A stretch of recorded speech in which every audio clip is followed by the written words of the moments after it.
जो पैरोडी बनाई थी वो भी दर्शक देख सकते हैं, बहुत अच्छी बनाई है। आपने भी कहा था कि अच्छी बनाई है मैंने।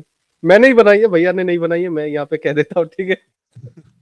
हाँ, अच्छा आपने डिज़ाइन करा मतलब एक फन वे में कोई मतलब उसको दिल-वल पे मत लेना कि उसके अंदर कुछ ऐसा हो रहा है। भई मैंने भी पटकी खाई है वहाँ पर। उन्होंने मतलब मुझे मैंने भी पटकी नहीं, दोनों ही अच्छे लड़े। मैंने हाँ। देखा कि अब कोई बायस था वहाँ पे, दोनों ही अच्छे लड़े, दोनों ही बहुत मारा एक दूसरे को। हाँ, तो मतलब उसको उसी तरह से देखना, उसको एक कॉमिक वे में ही देखना, उसमें कोई दिल पे लेने वाली बात नहीं। मैं भी नहीं ले रहा, जब मैं खुद नहीं ले रहा तो फिर आपको भी नहीं लेनी चाहिए।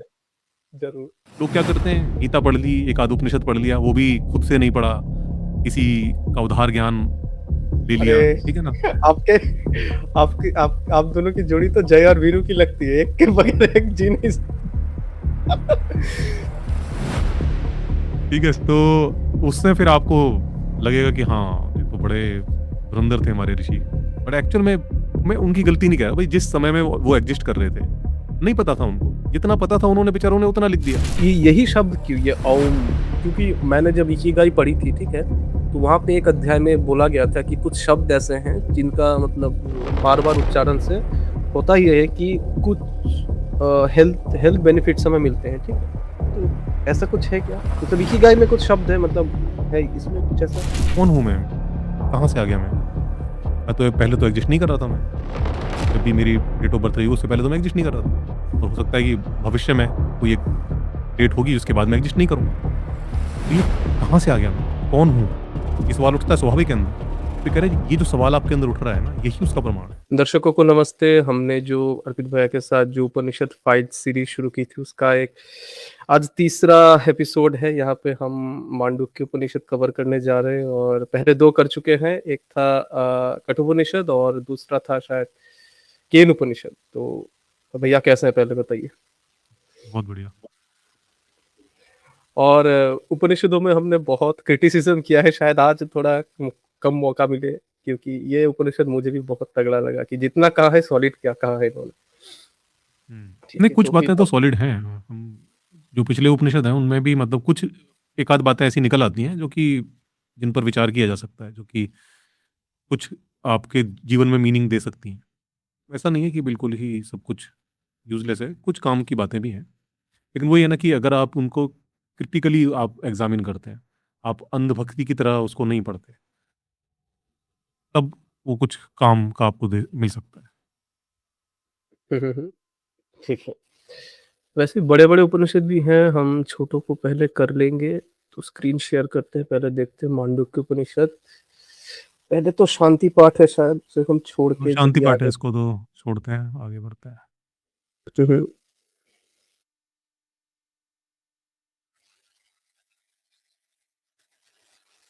आज मैंने कुछ लिखा नहीं अपने तरफ से, क्योंकि ये उपनिषद एनालिसिस करने का ही है, क्यों क्रिटिसिज्म ज्यादा शायद कर नहीं पाएंगे। और हुँ। ठन ठन गोपाल वाला जोक भी यहाँ ज्यादा नहीं चल पाएगा शायद। कोई बात नहीं, देखो हमें कोई वो थोड़ी है कि हमें हर चीज़ में कीड़े ही निकालने हैं। अगर अच्छी बात है तो उसको अच्छी बोलेंगे। हम्म, ठीक है, चलिए देखते हैं यहाँ पे क्या लिखा है। ये लिखा हुआ है यहाँ पर कि ओमकार या ओम, यह अक्षर अविनाशी परमात्मा है। मतलब उसमें केवल अक्षर है, उसमें उन्होंने ब्रैकेट में अविनाशी परमात्मा लिखा हुआ है, तो इसको हम इस तरह से भी कह सकते हैं कि ये अक्षर है, यह संपूर्ण जगत उसका ही उपव्याख्यान अर्थात उसी की निकटतम महिमा लक्ष्य कराने वाला है। ठीक है ना? ये जो पूरा जगत है, ओमकार जो ओम है, इसको जो हिंदू शास्त्र है उसमें परमात्मा की तरह माना गया है कि जो ये ओमकार है, यही परमात्मा है।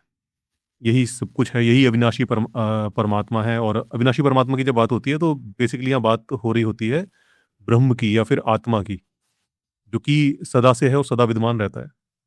ये उस ब्रह्म की यहाँ पर बात हो रही है और जो संपूर्ण जगत है वो उसका ही उपव्याख्यान है, यानी उसी की निकटतम महिमा का लक्ष्य कराने वाला है। और जो उपनिषद है उनमें माना जाता है कि जो ब्रह्म है वही उसी का जो पूरा ये जो जगत है, ये एक तरह से उसी के अंदर है, या कहें कि उसी का एक ट्रांसफॉर्म्ड वर्जन है।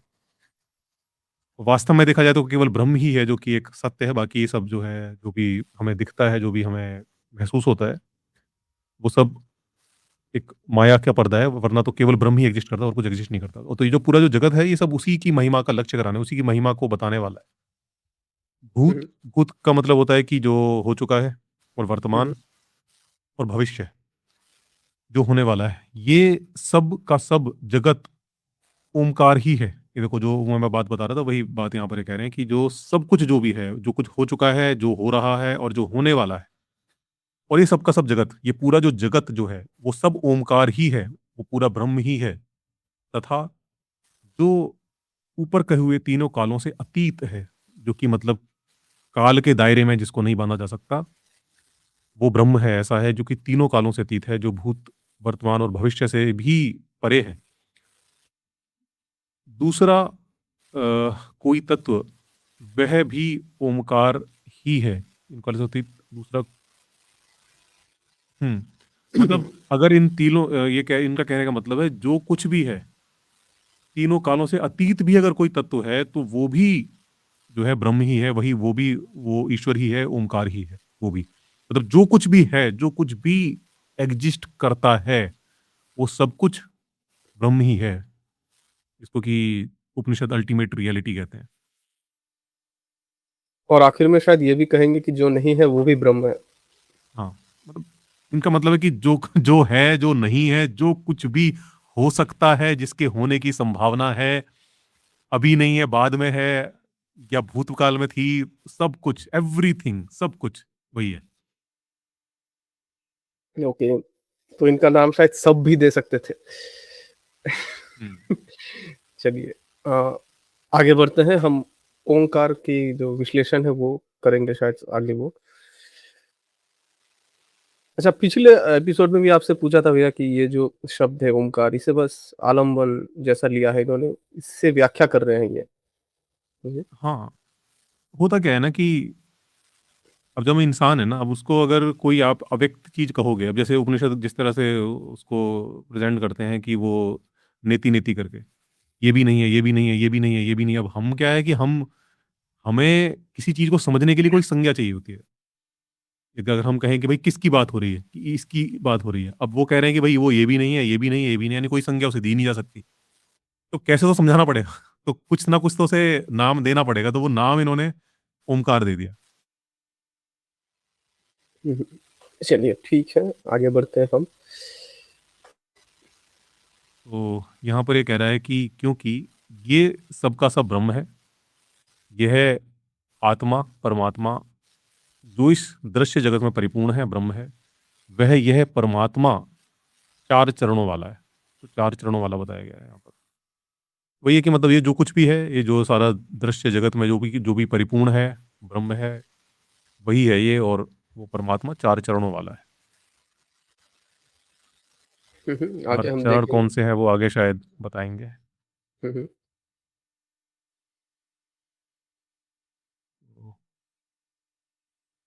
यहाँ पर कह रहे हैं कि जागृत अवस्था की भांति यह संपूर्ण स्थूल जगत, जिसका स्थान अर्थात शरीर है, जिसका ज्ञान इस बाह्य जगत में फैला हुआ है, भू भुव आदि सात लोक ही जिसके सात अंग है। अच्छा, यहाँ पर ये जो सात लोगों की जो बात हो रही है ना, भू हम्म, और भुव, जो सात लोक हैं, ये एक्चुअल में अभी इस पर अगर बात आती है तो लोग इसका अलग अलग तरह से अर्थ करते हैं, बट एक्चुअल में यहाँ पर क्या चीज बताने की कोशिश की जा रही है, जो हिंदू माइथोलॉजी है उसके अनुसार, जो संपूर्ण जगत है, उसके जो सात लोक हैं, सात लेवल का भवर भूवर लोक है, और सात ही लेवल का पाताल लोक है। जैसे ये हम्म, धरती है, धरती एक सेंटर में एक डिस्क की तरह है, ठीक है ना। ये मैं हिंदू माइथोलॉजी बता रहा हूँ, और जिसको भी डाउट है, लगता है कि मैं गलत बता रहा हूँ, तो विष्णु पुराण खोलना, विष्णु पुराण का सेकंड चैप्टर पढ़ना शुरू कर देना, आपको समझ में आ जाएगा मैं क्या बोल रहा हूँ। तो हिंदू माइथोलॉजी के अनुसार जो संपूर्ण जगत है, वो ऊपर सात लेवल, नीचे सात लेवल, नीचे सात लेवल का पाताल लोक, ऊपर सात लेवल का भूवर लोक, और बीच में जो है ये धरती है, जिसको कि मृत्यु लोक बोलते हैं, ठीक है ना। हम्म, और ये डिस्क के जैसी है। इस डिस्क के सेंटर में, हाँ बिल्कुल डिस्क जैसी, ऐसे डिस्क जैसे होती है ना, इस डिस्क के ऊपर 7 लेवल का भूवर्लोक है और नीचे 7 लेवल का पाताल है। मतलब कुल मिला के 15। हाँ, 7 लेवल ऊपर 7 लेवल नीचे, ठीक है ना।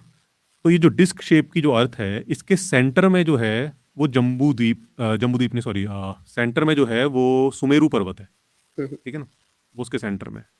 और सुमेरु पर्वत की हाइट कितनी है पता नहीं कितने, मतलब माउंट एवरेस्ट से भी बहुत ऊंचा है, बहुत बहुत ऊंचा है, ठीक है ना। अब वो स्थित है सेंटर में। उस सेंटर से अगर हम थोड़ा सा बाहर की तरफ चलेंगे तो हमें मिलता है जम्बू द्वीप।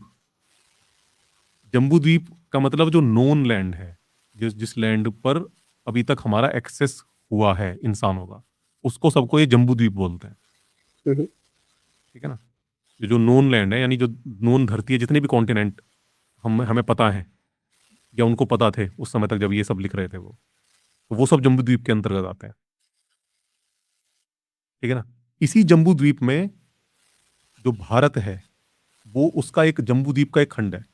कभी आपने कथा हवन कराया हो, किसी ने भी, हमारे जो दर्शक जो सुन रहे हैं जिन्होंने कभी कथा हवन घर में कराया हो, तो जो पंडित जी हैं वो क्या बोलते हैं, जम्बू द्वीपे भारत खंडे, फला फला प्रांते एंड फला नगरे एंड फला प्रदेशे, ऐसे करके बोलते हैं वो।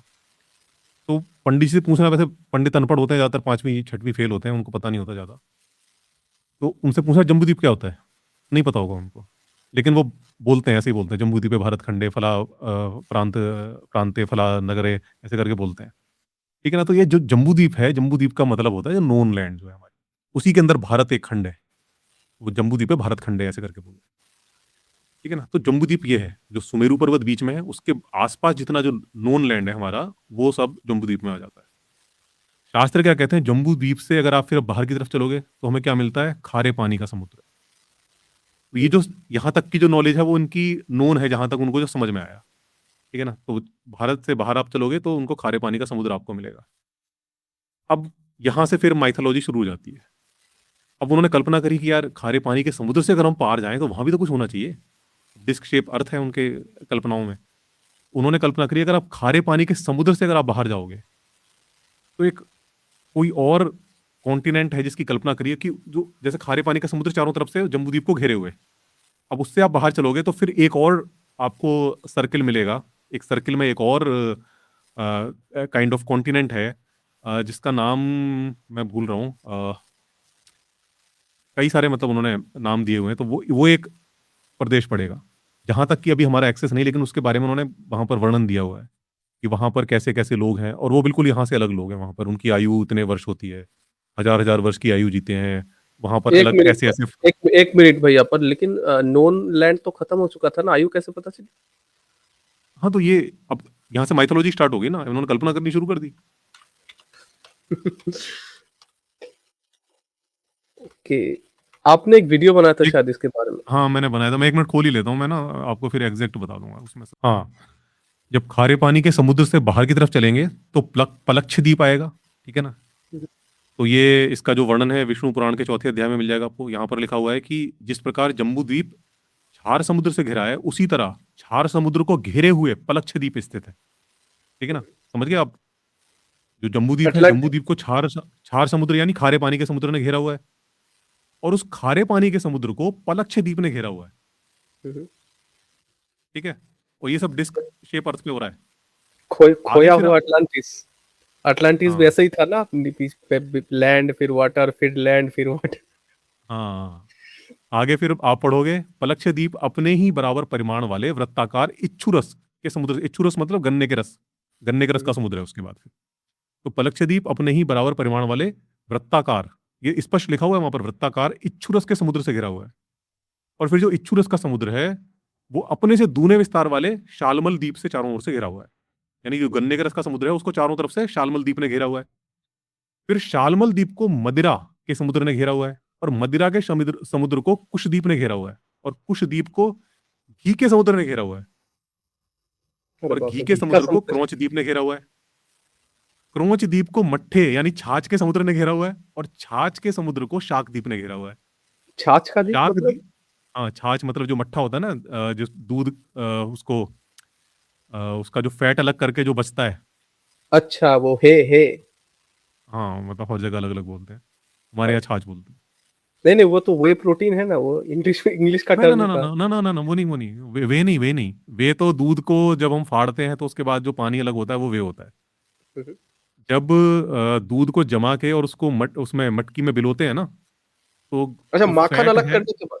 हाँ, माखन अलग मक्खन करने अलग के हो बाद? जाता है, और जो जो व्हाइट कलर का जो लिक्विड बचता है उसको छाछ बोलते हैं।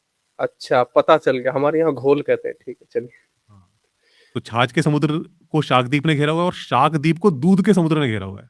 तो इस तरह से ये 7 द्वीप हैं जो कि जैसे बाहर की तरफ चलते हो तो डबल होते चले जाते हैं। मतलब समुद्र का साइज भी डबल हो जाएगा, द्वीप का साइज भी डबल हो जाएगा, बाहर की तरफ आप चलते जाओ। तो ये अर्थ का इनका मानना है। और फिर इसी तरह नीचे जो है 7 लेवल का पाताल लोक है, उनके पाताल लोक के आपके एक बार नाम भी बता देता हूँ। हाँ, 7 लेवल का पाताल लोक है। ये शायद मुझे पता है, अतल वितल सुतल, ऐसा कुछ नाम है अतल शायद। वितल सुतल करके, हाँ, ऐसे ही करके। और इसी तरह से रसातल और तलातल ऐसे करके हैं। और फिर ऐसे ही ऊपर जो है वो 7 लेवल का भूवर लोक है। सबसे नीचे भगवान विष्णु विराजमान है, और उनके जो शेषनाग के फन पर ये जो पूरा कॉस्मोस है वो टिका हुआ है। तो जब वो उनका जो शेषनाग है अंगड़ाई लेता है तो भूकंप आता है। बढ़िया। ठीक है, चलो वो अपने श्लोक पे वापस चलते हैं। शीशनाग जी को हिलने डुलने का मौका देते हैं, हम श्लोक में वापस चलते हैं। ठीक है, तो ये लिखा हुआ है, ये जो सप्तांग लिखा हुआ है, भू भुव आदि 7 लोक ही जिसके 7 अंग हैं, 5 ज्ञानेंद्रियां, 5 कर्मेंद्रियां, 5 प्राण और 4 अंतःकरण, ये विषयों को ग्रहण करने वाले 19 समष्टिकरण ही उसके 19 मुख हैं। जो इस स्थूल जगत का भोक्ता, इसको अनुभव करने वाला तथा जानने वाला है, वह वैश्वा वैश्वास नर, विश्व को धारण करने वाला परमेश्वर, ये उसका पहला चरण है। ठीक है ना, जब 4 चरण की बात हुई थी ना अभी पीछे श्लोक में, तो ये वाला उसका पहला चरण है, कि जिसका जो संपूर्ण जो जगत है, जिसका अंग है, इसका शरीर है, और ये पूरे जगत में फैला हुआ है, इस पूरे बाह्य जगत में फैला हुआ है, और जिसके जो 7 लोक, 7 अंग हैं उसके। ठीक है ना। अब इससे आप अंदाजा लगा सकते हो, आज हम भले ही कितना कहें कि जो उपनिषद जो थे, उनके जो ऋषि थे, और उन कहें कि उनकी जो बातें थी वो आज भी कहें कि मतलब आज भी सच हैं, लोग ऐसा दावा करते हैं, तो उनको ये समझना चाहिए। अगर पूरी जो आप माइथोलॉजी को ढंग से समझोगे ना, हिंदू माइथोलॉजी को, लोग क्या करते हैं, गीता पढ़ ली, एक आध उपनिषद पढ़ लिया, वो भी खुद से नहीं पढ़ा, किसी का उधार ज्ञान ले अरे, लिया। ठीक है ना। आपके आप दोनों की जोड़ी तो जय और वीरू की लगती है, एक के बगैर एक जी नहीं सकता। ठीक है, तो उससे फिर आपको लगेगा कि हाँ, ये तो बड़े धुरंधर थे हमारे ऋषि। बट एक्चुअल में मैं उनकी गलती नहीं कह रहा भाई, जिस समय में वो एग्जिस्ट कर रहे थे, नहीं पता था उनको, जितना पता था उन्होंने बेचारों ने उतना लिख दिया, जिस हिसाब से उनको भाई। तो ये होता ही है। और पुराने टाइम में तो अक्सर होता था, क्योंकि जो चीजें हमें पता होती थी उसके अलावा हम जो नहीं पता था उसकी कल्पना करते थे, कि अच्छा ये है तो फिर इसके आगे क्या होगा। तो इस तरह से वो कल्पना करी, वो फिर माइथोलॉजी बन गई, वो चली आ रही है, तो वो वही सेम माइथोलॉजी वो यहाँ पर लिख रहे हैं। और मुझे लगता है एक चीज ना, कि अगर आप कोई ज्ञानी है उस वक्त के, और आपसे कोई सवाल पूछ लेना कि ऋषि जी या फिर मुनि जी इसके बाद क्या, आप अगर कह दे कि मुझे नहीं पता, तो शब शायद आपका जो आपकी जो ऑथेंटिसिटी है थोड़ी कम हो जाती है। तो हाँ। कभी कभी कहना भी पड़ता है, देखो बेटा उसके बाद ना ये है, वो क्या है वो तुम नहीं समझोगे। अच्छा, ये एक सवाल और भी आता है, कुछ लोग कहते हैं कि भाई ये 7 लोक ही क्यों होते हैं, आप कहीं भी पढ़ोगे ना, और ये अक्रॉस द ग्लोब आप कहीं भी चले जाओ, अलग अलग जो धर्म है, सब जगह 7 ही हैं। क्यों है 7? वो 7 इसलिए होते हैं क्योंकि ये जो कल्पना कहाँ से आई कि भाई 7 लोग ऊपर 7 लोग नीचे, ये कल्पना कहाँ से आई? कल्पना ऐसे आई कि 7 जो प्लेनेट थे उस समय पर ज्ञात थे। प्लेनेट का मतलब है कि जो ऐसी बॉडीज थी जो कि मूव करती थी, उसमें सूर्य, चांद और जो प्लेनेट राहु हैं के। वो सब आ जाते हैं उसके अंदर, राहु केतु भी आ अच्छा। जाते हैं उसके अंदर। ठीक है ना। तो सूर्य, चंद्रमा, राहु केतु, और उसके अलावा उनको बुध का पता था, शुक्र का पता था, और मंगल का पता था। तो इस तरह से करके ये 7 जो हैं वो उन्होंने लेवल उन्होंने डिसाइड करे।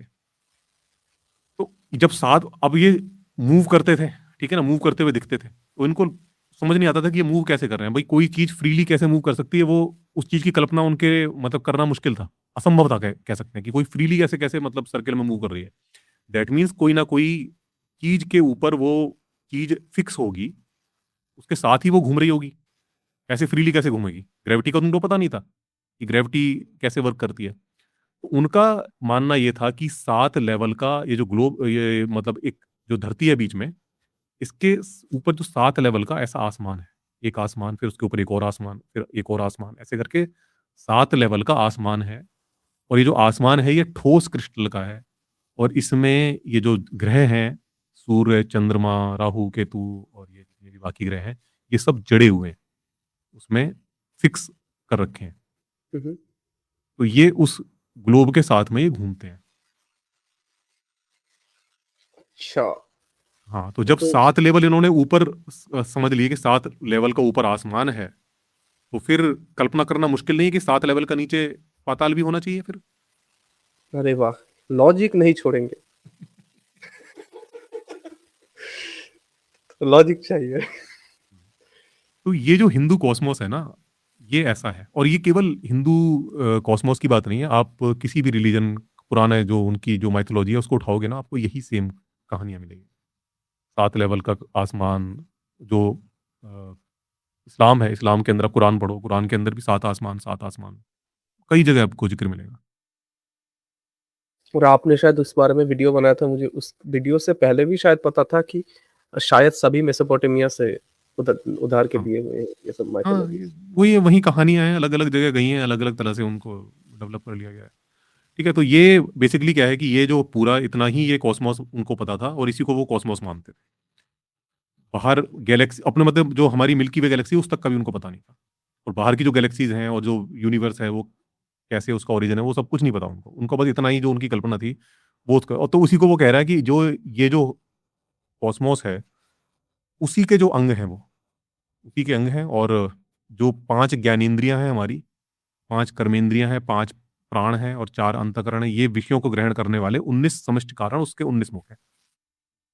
जो इस स्थूल जगत का भोक्ता, इसको अनुभव करने वाला था, जानने वाला है। यानी बेसिकली वही जो है अल्टीमेट भोक्ता है। हम जो हैं, हम मतलब भोक्ता नहीं है। वही जो है एक उसमें उपनिषदों के अंदर एक वो भी आती है। तो इसको समझाने के लिए एक एनालॉजी दी हुई है कि एक दो पक्षी एक डाल पर बैठे हुए हैं। एक पक्षी है जो कि उस फल को खा रहा है, हम्म। ये जो फल को जो पक्षी खा रहा है, और एक पक्षी है जो कि उसको फल को खाते हुए देख रहा है। हम्म। तो जो फल को खा रहा है वो है, वो वस्तुतः वो उसी का ही अंश है, वही वस्तुतः वो वही पक्षी है। ब्रह्म, जैसे हम कहते हैं ना कि हर जो जीवित प्राणी है वो सब ब्रह्म का ही अंश है उसके अंदर। हम्म। वो जो पक्षी जो फल को खा रहा है वो उसी ब्रह्म का अंश है और वो उस फल को खा रहा है और उस फल के स्वाद को ग्रहण कर रहा है। वो एक तरह से उस माया में खोया हुआ है। और एक पक्षी है जो कि उसको दृष्टा भाव से देख रहा है, वो उस स्वाद को नहीं ले रहा, लेकिन वही जो है वो ब्रह्म है। जो कि सारे जो प्राणी हैं जो कुछ भी भोग वगैरह कर रहे हैं, तो वो सब उसी की माया से कर रहे हैं और वो उनको सिर्फ देख रहा है, उनको दृष्टा भाव में उसको मतलब देख रहा है उन सबको कर रहा है। वही जो देखा जाए तो अल्टीमेटली वही जो है सब कुछ करने वाला है। हम जो है जस्ट उसी का मतलब अंश है और हम जो कुछ भी कर रहे हैं वो सब उसी की शक्ति से कर रहे हैं। अल्टीमेट भोक्ता जो है वही है, वही जो है अनुभव करने वाला, वही जानने वाला है और पूरा विश्व को धारण करने वाला वही है। तो ये उसका पहला चरण हो गया। अब अगले चरण पे चलते हैं। हाँ, आप चलिए, अब मैं एक सवाल आपसे कि अगर हम हम्म। इस एनालॉजी को मान लें तो यहाँ पे जो पक्षी खा रहा है, लग तो रहा है कि इसके पास फ्री विल है, जो लेकिन जो देख रहा है उसके पास नहीं है, क्योंकि वो तो बस देख सकता है, इंटरफील नहीं कर हम्म। सकता। हाँ, इंटरवीन नहीं, मतलब वो कहीं कि वो फल का जो स्वाद है ना वो पक्षी ले रहा है, उसको स्वाद का अनुभव हो रहा है, लेकिन वो जो पूरा सब कुछ जो रचा हुआ है वो उसी का रचा हुआ है। तो अल्टीमेटली वही है जिसने कि सब कुछ ये एक इसको ऐसे समझो, एक और एनालॉजी में देता हूँ कि एक कोई बहुत एडवांस सिविलाइजेशन है जिसने कि हम्म। कोई एक वर्चुअल रियलिटी का एक गेम बनाया है। उसके अंदर उसने करेक्टर रच दिए, पूरा वर्चुअल रियलिटी उसने पैदा कर दी। अब उसके अंदर जो करेक्टर हैं वो उन चीजों को, जो भी उसके अंदर जो भी उसने जगत बनाया है उसकी चीजों को एक्सपीरियंस कर रहे हैं और वो एक्सपीरियंस ले रहे हैं। और बाहर बैठकर जो उसका क्रिएटर है जिसने वो सब बनाया है वो बैठकर उनको देख रहा है करते हुए जो कुछ भी वो कर रहे हैं। अच्छा, मतलब हाँ, आप फुटबॉल देखते हैं? कभी कभी। ओके, तो यहाँ पे एक एनालॉजी शायद बैठ जाए। अगर हम फीफा खेल रहे हैं और उसमें कुछ गोल वोल हम मार दें, तो कैरेक्टर तो वो भी चिल्ला रहा है कि यहाँ गोल कर दिया, और बाहर तो हम भी फाड़ रहे हैं कि इस बार देख लिया इस टीम को। ऐसा हो सकता हाँ है। हाँ, कुछ काइंड ऑफ। लेकिन उसमें क्या है कि जो फीफा में जैसे हम खेल रहे होते हैं ना, तो उस समय हम ही बेसिकली उसको जॉयस्टिक से कंट्रोल कर रहे होते हैं, जो भी हमारा प्लेयर होता है उसमें। अ, लेकिन इसमें क्या है कि उसने क्या करा है कि उन सबको क्रिएट करा, और क्रिएट करके अब वो बैठ के देख रहा है उनको, उनके सबके पास। मतलब फीफा में ऐसे समझो कि आप फीफा को कंप्यूटर खेल रहा है, हम नहीं खेल रहे। हम अच्छा, बैठकर दोनों देख ही रहे हैं कि जो भी एक प्लेयर। हाँ कंप्यूटर, दोनों टीम ही कंप्यूटर खेल रहे हैं, बस हम देख रहे हाँ, कंप्यूटर ही खेल रहा है, हम बैठकर देख रहे हैं बस। हैं। ओके, बढ़िया है। तो अगला पढ़े तो हम्म, यहाँ पर लिखा है कि स्वप्न की भांति सूक्ष्म जगत ही जिसका स्थान है, अतः अंतः प्रज्ञ जिसका ज्ञान संकल्प में सूक्ष्म जगत में व्याप्त है, सप्तांग पूर्वोक्त 7 अंगों वाला और एकोन विश्व मुख यानी 19 मुखों वाला सूक्ष्म जगत का भोक्ता, तेजस प्रकाश का स्वामी, सूर्यात्मा हिरण्य गर्भ गर्भ, द्वितीय पाद उसी ये ब्रह्मात्मा का जो दूसरा चरण ओके, है। ओके। आप व्याख्या दीजिएगा पहले। इसके पहला जो श्लोक था, इसमें बोलना भूल गया, वो मटेरियल वर्ल्ड की बात कर रहे हैं, अगर आज की भाषा में कहे तो। ठीक, इसके पहले वाला जो श्लोक था। ठीक है, अब ये जो इस बारे संपूर्ण में। जो मटेरियल जगत है, जो कि उसी का विस्तार है, उसी के अंदर निहित है। ठीक है, तो ये यहाँ पर कह रहा है कि जो जिसका ज्ञान संकल्प में सूक्ष्म जगत में व्याप्त है, और पहले जो बताया वो 7 अंगों वाला और 19 मुखों वाला सूक्ष्म जगत का भोक्ता, तेजस प्रकाश का स्वामी, उस परब्रह्म का दूसरा पद। तो यानी इसमें एक पहले तो बताया था कि वो जो उसका जो मतलब एक तरह से फिजिकल विस्तार बताया, इसमें बताया है कि उसका ज्ञान भी जो है इस पूरे जगत में व्याप्त है, फैला हुआ है। ये उसका सेकंड चरण है, दूसरा चरण है ये। यहाँ पे तो मैं बोलना बताया क्या कि चाहते हैं? ज्ञान मतलब? बोलना ये चाह रहे हैं कि जो पहले में तो उन्होंने बताया कि जो उसका एक तरह से मटेरियल जो वर्ल्ड है उसके बारे में बताया। अब खाली मटेरियल वर्ल्ड से बात नहीं चलेगी। जैसे मान लीजिए हमने कोई गेम डिजाइन किया, तो उसमें हमने कैरेक्टर कैसे दिखेंगे, ठीक है ना, वो सब हमने डिसाइड कर लिया। हमने जो आसपास का जो एटमॉस्फियर है वो सारा हमने क्रिएट कर लिया, ठीक है ना। अब उसके बाद अब हमें उसमें कुछ प्रोग्रामिंग भी देनी पड़ेगी ना, तभी तो वो आपस में खेलेंगे। तो उसको ज्ञान कह सकते हैं कि वो हमने ज्ञान दे दिया। हमने फिजिक्स के रूल उसमें डाल दिए कि अगर यहाँ से किक मारेगा ये, तो ये बॉल जो है ऐसे करके वहां तक जाएगी। हमने उसमें वो ज्ञान दे दिया उसको। अब उसको पहले तो हमने फिजिकल ऑब्जेक्ट डिजाइन करे, जो भी कैरेक्टर्स थे उनका वही कैसे फेशियल फीचर कैसे रहेंगे, बॉडी कैसी रहेगी, ग्राउंड में घास कैसी रहेगी, गोल कैसा दिखेगा, और वो जो आसपास जो सराउंडिंग है जिसमें कि लोग बैठे हुए हैं, वो सारे ग्लिच कैरेक्टर सब कैसा कुछ होगा? मतलब वो सब डिजाइन कर दिया। अब वो सब डिजाइन करने के बाद अब उसको जब चलाना है, तो चलाने के लिए उसमें ज्ञान देना पड़ेगा, नॉलेज देनी पड़ेगी उनको, तभी तो वो चलेंगे आपस में। तो फिर हमने उसकी प्रोग्रामिंग करी, उसमें रूल्स डाले हमने, वो फिर उस रूल्स के हिसाब से वो सारा गेम स्टार्ट हो गया। तो यहाँ पर जो है वो ज्ञान की बात हो रही है। पहले जो बात हो रही थी, वो बात हो रही थी जो जो मटेरियल है उस सबको बनाने की, और मटेरियल के बाद उसने जो है ज्ञान दिया। तो ये सेकंड उसका दूसरा चरण हो गया ये परमात्मा का। अच्छा भैया, ये अगर हम बस पढ़ते रहेंगे तो 1 घंटे के अंदर खत्म हो जाएगा। अ, एक चीज यहाँ यहाँ से याद आई कि जब गौतम बुद्ध ने कहा था कि हर चीज के मतलब वो चेन रिएक्शन की तरफ गए थे कि इसका कारण ये है, इसका कारण ये है। आखिर में कहा था कि सबका कारण है कि इच्छा। अब मैंने कुछ दिनों पहले एक चैट जीपीटी से भी बात की थी।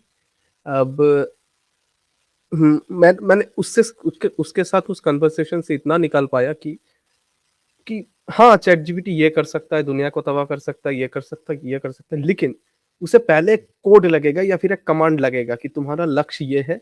बस अब उस लक्ष्य को पाने के लिए वो कौन सा भी पथ ले हमारे दिमाग के बाहर कोई। जैसे कि ये मुझे याद नहीं आ रहा कि डॉकिंस के किताब में था या हरारी पे। उन्होंने कहा था कि एक वीडियो गेम था, ठीक है? तो उसमें कुछ रूल्स थे, बोट रेसिंग का गेम था, ठीक है? अब लैप लेंगे तो इतने पॉइंट्स, और रिफिल करवाएंगे तो इतने पॉइंट्स। तो सब खेल रहे थे इंसान। अब बस एक एआई या फिर सिर्फ कंप्यूटर लॉजिक ही था कि पता नहीं कि एआई तो खुद से भी बनाता है चीजें। अब उसे कहा गया कि आपको सबसे ज्यादा पॉइंट्स इकट्ठे करने हैं। तो उसने क्या किया, भूल जाओ भैया रेस, ऐसे पीछे से क्या कहते हैं कि कुछ तोड़ फोड़ करके वो डॉक में गया, बस बार बार फ्यूल ले रहा है। उसने हिसाब लगा लिया कि अगर मैं सेकंड में इतनी बार फ्यूल लूं, उसके बाद फिर फ्यूल लूं, उससे ज्यादा पॉइंट आएंगे उससे, अगर मैं लैप लेना छोड़ दूं। अच्छा तो, अच्छा। तो रेस गया भाड़ में। उसे कमांड दिया गया था कि तुम्हें जीतना है, जीतना मतलब क्या, हाईएस्ट पॉइंट। उसे उसने कैलकुलेशन हाँ। लगा दी कि मैं फूल भर भर के रेस जीतूंगा। तो उस कन्वर्सेशन से मुझे पता चला कि हाँ वो कर सकता है। पहले उसे एक इनिशियल कमांड देना पड़ेगा कि तुम्हारा ये उद्देश्य है भाई, उद्देश्य आप। है ये। हाँ, वो जो आपने भी शायद ये सुना होगा कि पिन फैक्ट्री या फिर ऐसा कुछ, कि हम्म, उसके उद्देश्य दिया गया था कि आप बस एक पिन, ज्यादा से ज्यादा पिन बनाइए, ठीक है। तो उसने क्या किया, बहुत मैकेनिक्स बनाए, रोबोट्स बनाए, उसके बाद स्पेसशिप्स बनाई, दूसरे प्लैनेट्स को कॉन्कर किया, वहां पे जाके पेपर क्लिप वहां पे जाके अच्छा। पेपर क्लिप बना। पूरे ब्रह्मांड को कब्जा करके वो पेपर क्लिप पेपर बना। क्लिप। हाँ। तो हम भी तो शायद कुछ ऐसे ही है ना, अगर कुछ पहले तो एक उद्देश्य देना पड़ेगा पीछे, उसके बाद कैलकुलेशन करेंगे हाँ इस उद्देश्य को सफल बनाने के लिए शायद हमें ये करने पड़ेंगे। जियो और अपने जैसे बनाओ, दो कोड मार दो, उसके बाद बाकी सब डेवलप हो जाएगा कि कैसे बनाए, कैसे जिए। बेसिकली हमारे अंदर तो, ह्यूमंस के अंदर तो कोड है ही ना जन्मजात। वो कोड यही है कि, और वो बायोलॉजी से आता है वो कोड। वो ये है कि सर्वाइवल की जो रेस है ना उसमें, और हम अलग अलग वो उसके पैरामीटर बदलते रहते हैं। पहला जो सर्वाइवल का है कि भाई रोटी कपड़ा मकान ये पूरा हो जाए, ठीक है ना। पहले तो यही था, इतना हो जाए तो उसमें हम संतुष्ट हो जाते थे। लेकिन वो है ना कि संतुष्टि जो है वो अंदर है नहीं, वो कुछ ना कुछ फिर उसे और फिर आगे चाहिए होता है। तो हमने ये सब जुटा लिया तो उसके बाद हम सोचेंगे अब क्या करें, फिर हमें कुछ और चाहिए होगा, फिर कुछ और चाहिए होगा। ये जो कुछ और चाहिए, कुछ और चाहिए, ये बेसिकली ये यही कोड है हमारे अंदर, कि हमें लगातार कुछ ना कुछ नया चाहिए होता है। और जो फिलोसफर्स थे, जो ईस्टर्न फिलोसफर थे जिसमें गौतम बुद्धा भी हैं, उन्होंने इसी चीज को पकड़ा कि दुख का कारण क्या है। दुख का कारण उन्होंने उन्हें समझ में आया कि यही है दुख का कारण। यार ये इंसान की खोपड़ी ऐसी है कि इसे कुछ भी दे दो, सब कुछ दे दो, सारी जरूरत पूरी कर दो, उसके बाद थोड़ी देर तो शांत बैठेगा, उसके बाद अब क्या करूं मैं, अब नेक्स्ट क्या होगा। वो ऐसा ही है ना कि आपको एक गेम दे दिया, उसमें सारे रिसोर्सेस है, आपके पास इतने करोड़ पैसे सब है, मतलब भाई गेम क्या खेलूं मैं। सही बात है। तो उन्होंने बेसिकली इसी कोड को क्रैक करा। बोले ये जो इच्छाएं हैं ना, जब तक तुम्हारे अंदर जिंदा रहेंगी, जो वैदिक फिलोसफी है वो भी यही बात करती है कि जो इच्छाएं हैं यही दुख का कारण है। आपकी जो इच्छाएं होती हैं लगातार, यही आपको दुख की ओर देती है। तो उसमें जो, जैसे गीता है, गीता कहती है कि आपको कर्म करना है लेकिन फल की इच्छा नहीं करनी। क्यों नहीं इच्छा? क्योंकि इच्छा ही दुख का कारण है। आप इच्छा करोगे। अच्छा, उसको समझाने के लिए फिर वो इस तरह से कहते हैं कि कैसे, अब कोई आदमी पूछने लगे कि भाई दुख का कारण कैसे, तो उसको कहेंगे कि भाई जो इच्छा जैसे आप करते हो, इच्छा करने के साथ ही आपका कर्म फल पैदा हो जाता है। आपने इच्छा करी किसी चीज के साथ में कर्म फल पैदा हो गया, कर्म फल पैदा हो गया, तो फिर उस कर्म फल के अनुसार फिर आपको आगे, जैसे कर्म फल आपका इकट्ठा होता जाएगा, तो फिर वो कर्म फल जो इकट्ठे होंगे वो चल के आपके अगले जन्म का कारण बनेंगे। और जीवन तो दुखी है। और ये बात जो प्राचीन ऋषि थे वो जानते थे कि भैया जीवन में एक बार आ गए तो फिर ये तो संघर्ष ही है, लगातार जीवन का संघर्ष है, लगातार तमाम चीजें झेलनी है। पूरे जीवन हम कुछ ना कुछ उठापटक करते ही रहते हैं अपने जीवन को चलाने के लिए। उनके लिए तो यही था कि जो जीवन है वो वास्तव में दुखी है। जीवन में अगर अगर आप, जिंदगी आ गई आपकी, तो इसका मतलब दुख स्टार्ट हो गया आपका। तो कहते थे जिंदगी से छुटकारा कैसे मिले। उन्हें छुटकारा का यही तरीका है कि जो कर्म फल है वो पैदा ही मत करने दो। तो कर्म फल कैसे पैदा नहीं होगा, कि हम फल की इच्छा नहीं करेंगे। हम कर्म तो करेंगे लेकिन फल की इच्छा नहीं करेंगे। फल की इच्छा नहीं करेंगे तो कर्म फल पैदा ही नहीं होगा। सिमिलरली जो गौतम बुद्ध हैं, वो भी इसी बात को कहते हैं कि जो आपके जो अ, राग और द्वेष, वो राग और द्वेष की बात करते हैं, जो राग और द्वेष हैं ये ही वास्तव में आपके दुख को पैदा करते हैं। राग यानी क्या है कि मतलब कोई चीज चाहिए, ये चाहिए, वो चाहिए, जो हमारी इच्छा पैदा हो रही है अंदर। द्वेष मतलब कोई चीज अप्रिय कुछ हो गया आपके साथ में, अरे ये नहीं चाहिए, ये नहीं चाहिए, ये नहीं चाहिए, ये नहीं चाहिए, ये दुख का कारण है। वो बेसिकली कहते हैं कि प्रज्ञा जब आदमी के अंदर जगती है, जब आदमी का होश आता है, आदमी को समझ आती है, और वो समझ बड़े प्रैक्टिस के बाद आती है, तब उसको पता चलता है कि ओहो! ये जो चीज़ है, ये जो मेरे अंदर से उठता है कि मेरे को ये चाहिए, ये चाहिए, ये चाहिए, ये नहीं चाहिए, ये नहीं चाहिए, ये नहीं चाहिए, यही दुःख को पैदा करती है। तो इस तरह से जो ईस्टर्न फिलॉसफी है वो उन्होंने एक रास्ता निकाला कि कैसे दुःख से, और बेसिकली मतलब इसका अगर हम निचोड़ निकालें, निचोड़ यही है कि उन्होंने जो इंसानी खोपड़ी थी, उसके अंदर जो कहें कि एक जो प्रोग्राम फ़ीड कर रखा है नेचर ने, उसको उन्होंने पकड़ लिया। ये बग है, ये परेशान करता है।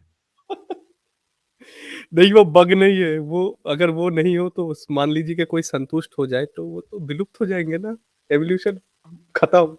बिल्कुल, वो तो है, देखो देखो, अब ये सब उन्हें पता नहीं था ना कि हम जो एवोल्यूशन ने हमें कैसे बनाया, किस तरह से हम होकर आए हैं, क्या हमारा हिस्ट्री रही है, हमारे पूर्वज कैसे-कैसे चीज़ों से निकल कर यहाँ तक हम पहुँचे हैं। और उसी का वो कहें कि एक जो प्रोग्रामिंग है वो वहीं से आई है। वहीं के उसी के बचे हुए अंश हैं वो, जो कि अभी हैं हमारे अंदर, और वही हमें संचालित करते हैं।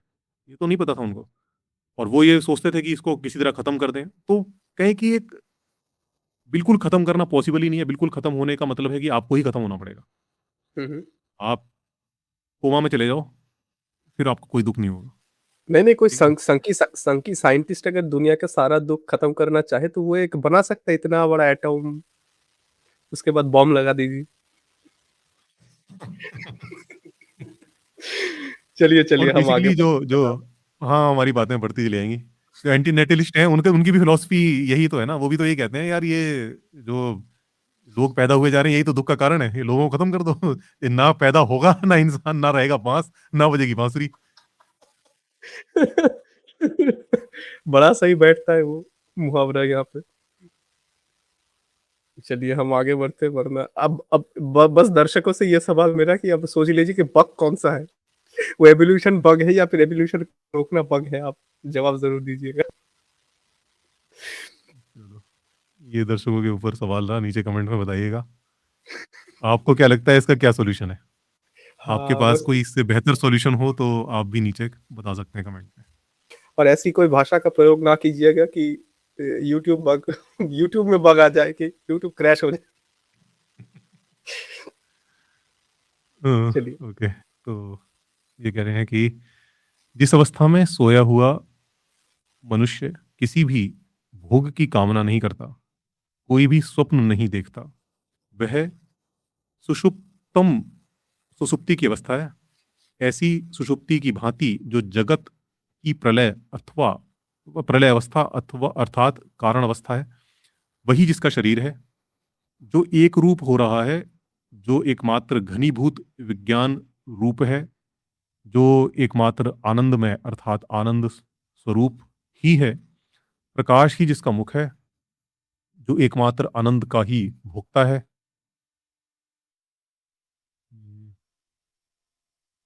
आनंद का भोक्ता है,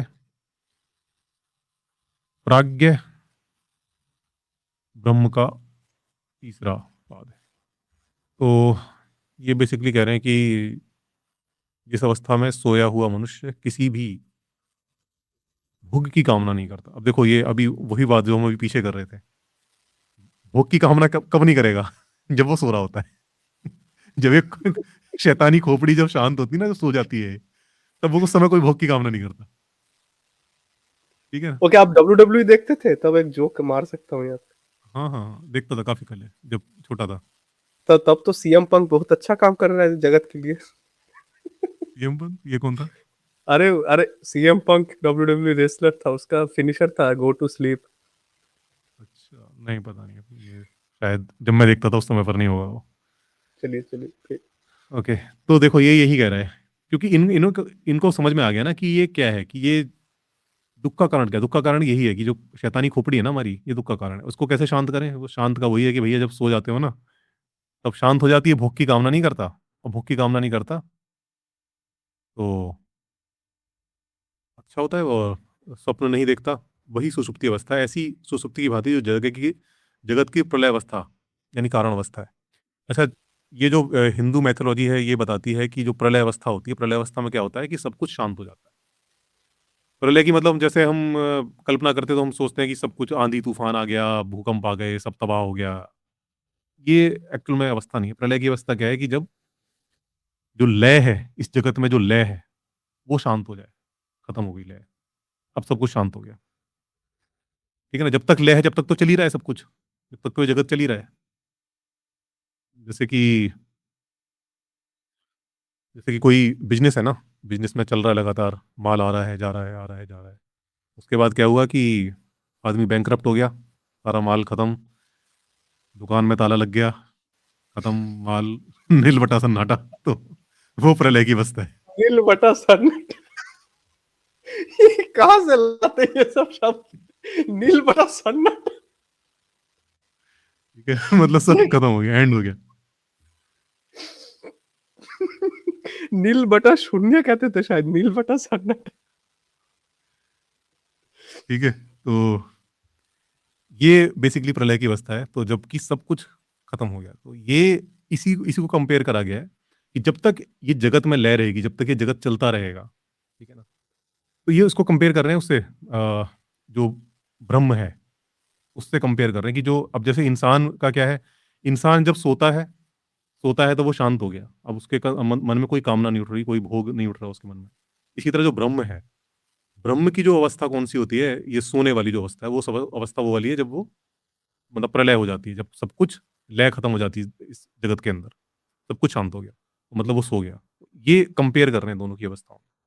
इंसान की अवस्था वो है जब वो सो जाता है, कोई कामना नहीं उठती, इसी तरह जब वो, और ये जो कामना ना उठने वाली जो अवस्था होती है, यही वास्तव में आनंद की अवस्था है। इसी को जो हिंदू माइथोलॉजी है वो कहती है, हिंदू माइथोलॉजी कहें कि जो हिंदू फिलोसफी है वो कहती है कि यही वास्तव में ऐसी अवस्था है जिसको कि हमें प्राप्त करने की कोशिश करनी है, जिसमें कि कोई भोग कामना वगैरह सब खत्म हो जाती है, क्योंकि भोग कामना जब तक रहती है, जब तक दुख पैदा होता रहता है।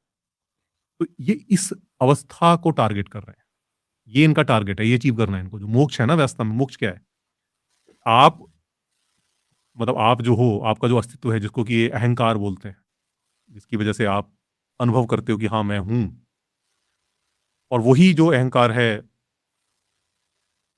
जो कि बार बार आपके जन्म का कारण बनता है, जिसकी वजह से लगातार आपका जन्म होता रहता है अलग अलग योनियों में, वो खत्म कैसे हो, जब तक आप रहोगे तब तक दुख आपको झेलना पड़ेगा। आप जब तक खुद को खत्म करो, खुद को खत्म करने का मतलब तरीका वही है कि आप लगातार जो कर्मों का जो संचय है उसको खत्म करते रहो, खर्च करते रहो, खर्च करते रहो। अकाउंट जब जीरो हो जाएगा, अकाउंट जीरो हो जाएगा, तब आपका अगला जन्म ही नहीं होगा। अगला जन्म ही नहीं होगा तो फिर क्या होगा, आप जो आप मतलब उस अवस्था में पहुंच जाओगे जो कि आपकी डिफॉल्ट अवस्था है। डिफॉल्ट अवस्था क्या है कि आप ब्रह्म ही हो, ही आप ब्रह्म ही हो, मतलब इस हिंदू दर्शन के अनुसार उस अवस्था में वे कहते हैं ब्रह्म में लीन हो जाना। लीन क्या मतलब, आप ब्रह्म ही हो और आप उसकी अपनी डिफॉल्ट अवस्था में पहुंच गए, और डिफॉल्ट अवस्था में जब आप पहुंच गए तब कोई आपकी भोग कामना बची नहीं, भोग कामना नहीं बची तो दुख नहीं हुआ। ठीक है ना। अब इस आइडियोलॉजी से देखें तो बेसिकली अब ये जो देखो खुद बता भी रहे हैं कि जब आप जैसे सो जाते हो तो भोग कामना नहीं पैदा होती, वैसे इंसान कोमा में चला जाए कोई भोग कामना पैदा नहीं होगी। तो ये उनके अनुसार एक आनंद की अवस्था है, यही आनंद है, यही सच्चा आनंद है। आनंद वो नहीं है कि कोई आपको नई चीज मिल गई और आप खुश हो गए तालियां बजाने लगे, ये उसको आनंद नहीं मानते। ठीक है ना, एक क्यों नहीं मानते हो? ये इतने पेसिमिस्टिक क्यों है? जीवन पूरा दुखमय है, जीवन में सुख है ही नहीं। हाँ नहीं, इनकी इनकी इनको इनकी जो समझ है ना वो ये कहती है कि जो आनंद होता है वो क्षणिक होता है। आज आपको जो चीज खुशी दे रही है, आज आपके पास बहुत पैसा आ गया, ठीक है ना, आप वर्ल्ड टूर पे निकल गए, तो आज आपको वो चीज खुशी दे रही है, लेकिन थोड़ी देर बाद क्या होगा, दुनिया घूम ली, यहाँ घूम ली, वहां घूम ली, बोर हो गए आप, मजा नहीं आ रहा, घर चलते हैं। अब घर पहुंच गए, तो जो चीज आपको आज आनंद दे रही है ना, वो लगातार आनंद आपको नहीं देती। और एक चीज और भी होती है कि जैसे मान लीजिए आपकी कोई लॉटरी लग गई, आपके पास पैसा आ गया, अब आपने खूब खर्च करना, खूब इंजॉय करना शुरू कर दिया, लेकिन साथ में वो जो आनंद आया वो एक डर भी लेकर आता है, अरे ये खत्म ना हो जाए। जैसे जैसे आपका बैलेंस, बैंक का बैलेंस नीचे जाता जा रहा है, साथ साथ डर आता है, अब क्या होगा, अब क्या होगा आगे, अब क्या होगा। तो आनंद जो है वो अकेला नहीं आता, साथ में डर भी लेके आता है, और साथ में वो भी लेके आता है, मतलब सब कुछ आपको दे दिया जाएगा ना, उसके बाद आप थोड़ी देर तो रहोगे, एंजॉय करोगे, उसके बाद आप फिर बोर हो जाओगे, अब कहोगे अब क्या करूं। एक किताब है, मैं रेकमेंड करूंगा, और सभी को पढ़नी चाहिए, क्योंकि भारत की जो आज़ादी के समय जो कुछ चल रहा था, उसका बड़ा अच्छा वर्णन है मेरे पास शायद। एडिटिंग का बोझ कमाइए, खुद ही दिखा दीजिए आप। हाँ दिखाता हूँ। ये वाली किताब है, हुँ, हुँ। आज़ादी आधी रात को। हुँ, हुँ। ठीक है ना, इस किताब को पढ़ना। इस किताब के अंदर जो भारत के जो राजा महाराजे थे ना उस समय पर, उनका बड़ा अच्छा वर्णन है। तो उसमें एक पटियाला के महाराज थे, रणजीत सिंह थे शायद। तो वो पटियाला के महाराज थे, उनकी विलासिता के जो किस्से हैं वो आप सुनोगे तो आप हैरान रह जाओगे। ऐसी विलासिता, मतलब कल्पना से परे। उनकी पता नहीं कितनी लड़कियों को वो भोग चुके थे अपने जीवन में। उनका बताते थे कि जब वो मतलब अंग्रेजों को दावत वगैरह देते थे तो उनका एक बड़ा सा स्विमिंग पूल था। तो वहां पर जो लड़कियां जो थी वो मूर्ति, नग्न लड़कियां मूर्ति बनकर खड़ी होती थी वहां पर, और वहां पर पूरा उनका दावत दावत चलती थी, और पूल में क्रीड़ा वगैरह करा करते थे वो लड़कियों के साथ में। उनकी हालत ये हो गई थी कि वो जो सुंदर से सुंदर लड़की जो उपलब्ध हो सकती थी वो उन सबको भोग चुके थे। हम्म, अब हालत ये हो गई थी कि मतलब वो ये ना कि अब सब कुछ कर लिया आपने, अब कोई भी चीज अब वो आपको स्टिमुलेट ही नहीं कर रही। तो हालत ये हो गई थी, वो वैद्यों के बड़े बड़े वैद्य उनके लिए ढूंढ कर लाए जाते थे, क्योंकि अब वो इरेक्शन ही आना बंद हो गया, सब कुछ देख लिया जो कुछ देख सकते थे। तो, तो अब वो कहते कि यार ये क्या हो रहा है मेरे साथ, मतलब मैं, मेरी जो मर्दानगी है वो कहाँ चली गई? अरे मर्दानगी कहीं नहीं गई भाई, सब कुछ तुम जो कुछ कर सकते सब कर लिया तुमने, कुछ छोड़ा नहीं। अब वो किसी चीज से आपको वो क्या कहते हैं, उत्तेजना ही नहीं आ रही आपको। तो वैद ढूंढ कर लाए जाते थे उनके लिए, कि वो वैद अलग अलग, कोई स्वर्ण भस्म का चूरन बना के दे रहा है, कोई किसी चीज का चूरन बना रहा है, अलग अलग चूरन उनके चल रहे हैं, कि ताकि जो मर्दाना शक्ति है दोबारा से वापस आए। तो यही होता है कि आपको अगर सब कुछ दे दिया जाए, उसके बाद भी क्या होगा कि कुछ समय तो आप उसमें रमोगे, कुछ समय तो आपको आनंद आएगा, लेकिन अल्टीमेटली फिर क्या होगा, वो आपको धीरे धीरे धीरे धीरे दुख की तरफ ही लेके जाएगा। हम्म, अब इसको उन्होंने, फिलोसफर्स ने अपने इस तरह से समझा। इसको हम अगर आज साइंस के जरिए समझना चाहें तो हम ऐसे समझ सकते हैं कि जो डोपामीन होता है हमारे अंदर, एक जो हार्मोन होता है, वो बेसिकली हमें ड्राइव करता है। कोई भी चीज हमें जो अच्छी लगती है करने में, दैट मीन्स अगर, और नेचर जो चाहती है कि हम करें इसको, जैसे कि नेचर क्यों चाहती है हमें, क्यों हम क्यों अट्रैक्ट होते हैं अपोजिट जेंडर की तरफ? बेसिकली नेचर चाहती है कि आप बच्चे पैदा करो, आप प्रजनन करो। नेचर ये चाहती है आपसे। तो नेचर क्या करती है, जो चीज आपसे करवाना चाहती है उसमें प्लेजर डाल देती है। प्लेजर क्या, डोपामिन रिलीज होता है। आपका कोई नया नया प्रेम संबंध शुरू हुआ, आप किसी अपोजिट जेंडर से मिले, आपको मिलकर बड़ा मजा आया, आनंद आया, और वो आनंद आपको कहाँ लेकर जाएगा? नेचर आपसे क्या करवाना चाह रही है? नेचर चाह रही है कि आप प्रजनन करो, बच्चे पैदा करो। नेचर आपको उस तरफ ले जाना चाह रही है। तो उस चीज में नेचर प्लेजर डाल देती है। अच्छा, वो डोपामीन अब क्या है कि वो, उसकी एक लिमिट है, वो धीरे धीरे धीरे धीरे जो प्लेजर है वो कम होता जाता है। जो चीज आपने एक बार कर ली, वो चीज करते करते अब आपको बार बार उसमें उतना आनंद नहीं आएगा, अब आपको और कुछ उससे आगे चाहिए। तो ये एक तरह से जैसे गधे के आगे गाजर लटका दी जाती है और हम भागते रहते हैं, जो गधा भागता रहता है उसके पीछे भागता रहता है, वो गाजर भी आगे भागती रहती है। इसी तरह जो प्लेजर है वो भी लगातार आपके आगे आगे आगे भागता रहेगा। आज आपको आपको बचपन से था कि मैं ये कर लूँ, ये कर लूँ, ये कर लूँ, बस मजा आ जाएगा, जिंदगी सेट हो जाएगी। आपने वो कर लिया, ठीक है ना? अब उसमें आपको मजा आ रहा है 1 साल, 2 साल, 3 साल, अब उसके बाद अब फिर मजा नहीं आएगा। अब कहोगे, अब क्या करूंगा, अब फिर कुछ आगे आगे करो। तो ये इस तरह से जो ईस्टर्न फिलोसफर थे उन्होंने समझा कि जो वास्तव में, जो जिसको हम आनंद बोलते हैं, सुख भी बोलते हैं कि सुख मिल गया मेरे को, वो सुख भी अल्टीमेटली दुख ही लेकर आता है। ये इस तरह से देखते हैं। तो इन्होंने कहा कि अब फिर इसका सॉल्यूशन क्या है, मतलब जो परमानंद है, मेरे को परमानंद, मतलब परमानंद की जहां पर दुख का अंश भी नहीं है, लेश मात्र भी दुख नहीं है, यहां पर वो अवस्था कैसे मिले मेरे को? तो उन्होंने कहा वो अवस्था तो ऐसी मिल सकती है कि जब इच्छा ना हो। उन्होंने कहा इच्छा कब नहीं होती? इच्छा तब नहीं होती जब आप सो रहे होते हो, अब आपको इच्छा एक नहीं और करती। अवस्था है जहाँ पे इच्छा नहीं हो रही होती, पर वो करने के लिए ये एनकरेज नहीं करते। हाँ, नहीं उसकी मैं बात ही नहीं कर रहा यहाँ पर, वरना जो है खामा खा यूट्यूब का वीडियो तो ठीक है, तो ये है पूरा मामला। और एक चीज है कि जैसे हम मतलब साइंस का एक छोटा हिस्सा बता देता हूँ कि जहाँ पे अब किसी को रेबीज हो गया है, तो वो लोगों को काटता फिर रहा है। आप सोच रहे कि भाई ये काटता क्यों फिर रहा है, क्या है इस काटने में? लेकिन भाई उसको जो मजा मिल रहा है, मतलब वो रेबीज वायरस के जीन्स छोड़ा, मतलब फैला रहा है। आप क्या कर रहे हैं? आप अपने जीन्स फैला रहे हो, इसीलिए आप ऐसा एक्ट कर रहे हो। अगर बाहर से कोई एलियन देखेगा, बोले भाई साहब ये कर क्या रहा है? मतलब लड़कियों को कहेगा ये क्या लगा रहे हैं, लड़कियों को कह रहे हैं ये मोटरसाइकिल की स्पीड 400 पार क्यों कर रहे हो भाई, जान पे रही नहीं है क्या? तो हाँ, ऐसे ही देख सकते हो, वो भी एक वायरस है, ये भी एक तरीके का वायरस है। बेसिकली नेचर तो ऐसी चलती है ना। नेचर को अब देखो, जो रेबीज वायरस है वो देखो कैसे काम कर रहा है। वो जाता है आपके दिमाग को हाईजैक कर लेता है, आपका जो गला है उसकी जो मसल है उसको स्टिफ कर देता है, और आपके लिए जो निगलते हो ना, तो निगलने में असहनीय दर्द होता है, और इसीलिए जो और वाटर फोबिया पैदा हो जाता है। अब पानी से जो है वो दूर भागता है, और वो इसलिए क्योंकि वो जो कुछ भी निकलता है ना, अपना जो थूक है वो भी सटकता है, तो भी उसको असहनीय दर्द होता है। अब ये सोचो क्या हो रहा है उसके साथ में, एग्रेसिवनेस बढ़ जाती है। तो बेसिकली जो रेबीज वायरस है वो चाह रहा है कि आप उसको फैलाओ, इसलिए उसने आपका जो पूरा मैकेनिज्म है उस तरह से हैक कर लिया है कि अब आप उसको फैलाओगे। एग्रेसिवनेस बढ़ गई यानी आप दूसरों को काटोगे, और जो गला आपका उसने चोक कर दिया, इसलिए चोक कर दिया ताकि आप जो थूक मुंह में आ रहा है उसको निगल ना पाओ। निगलोगे नहीं तो क्या होगा, आपके मुंह में रहेगा जो सलाइवा है, सलाइवा आपके मुंह में रहेगा, और सलाइवा के अंदर ही जो है रेबीज का वायरस है। एग्रेसिवनेस बढ़ गई और आप जाके दूसरों को काट रहे हो। जब आप काट रहे हो दूसरों को, तो सलाइवा जो है आपके मुंह में, जो कि आप निगल नहीं पा रहे, वो जाकर उनके बॉडी में जा रहा है, और वहां से रेबीज का वायरस फैल रहा है। नेचर ऐसे काम करती है, नेचर ऐसे चीजों को कराती है आपसे। और बहुत काम कराती है जो कि हम स्वाभाविक मानते हैं।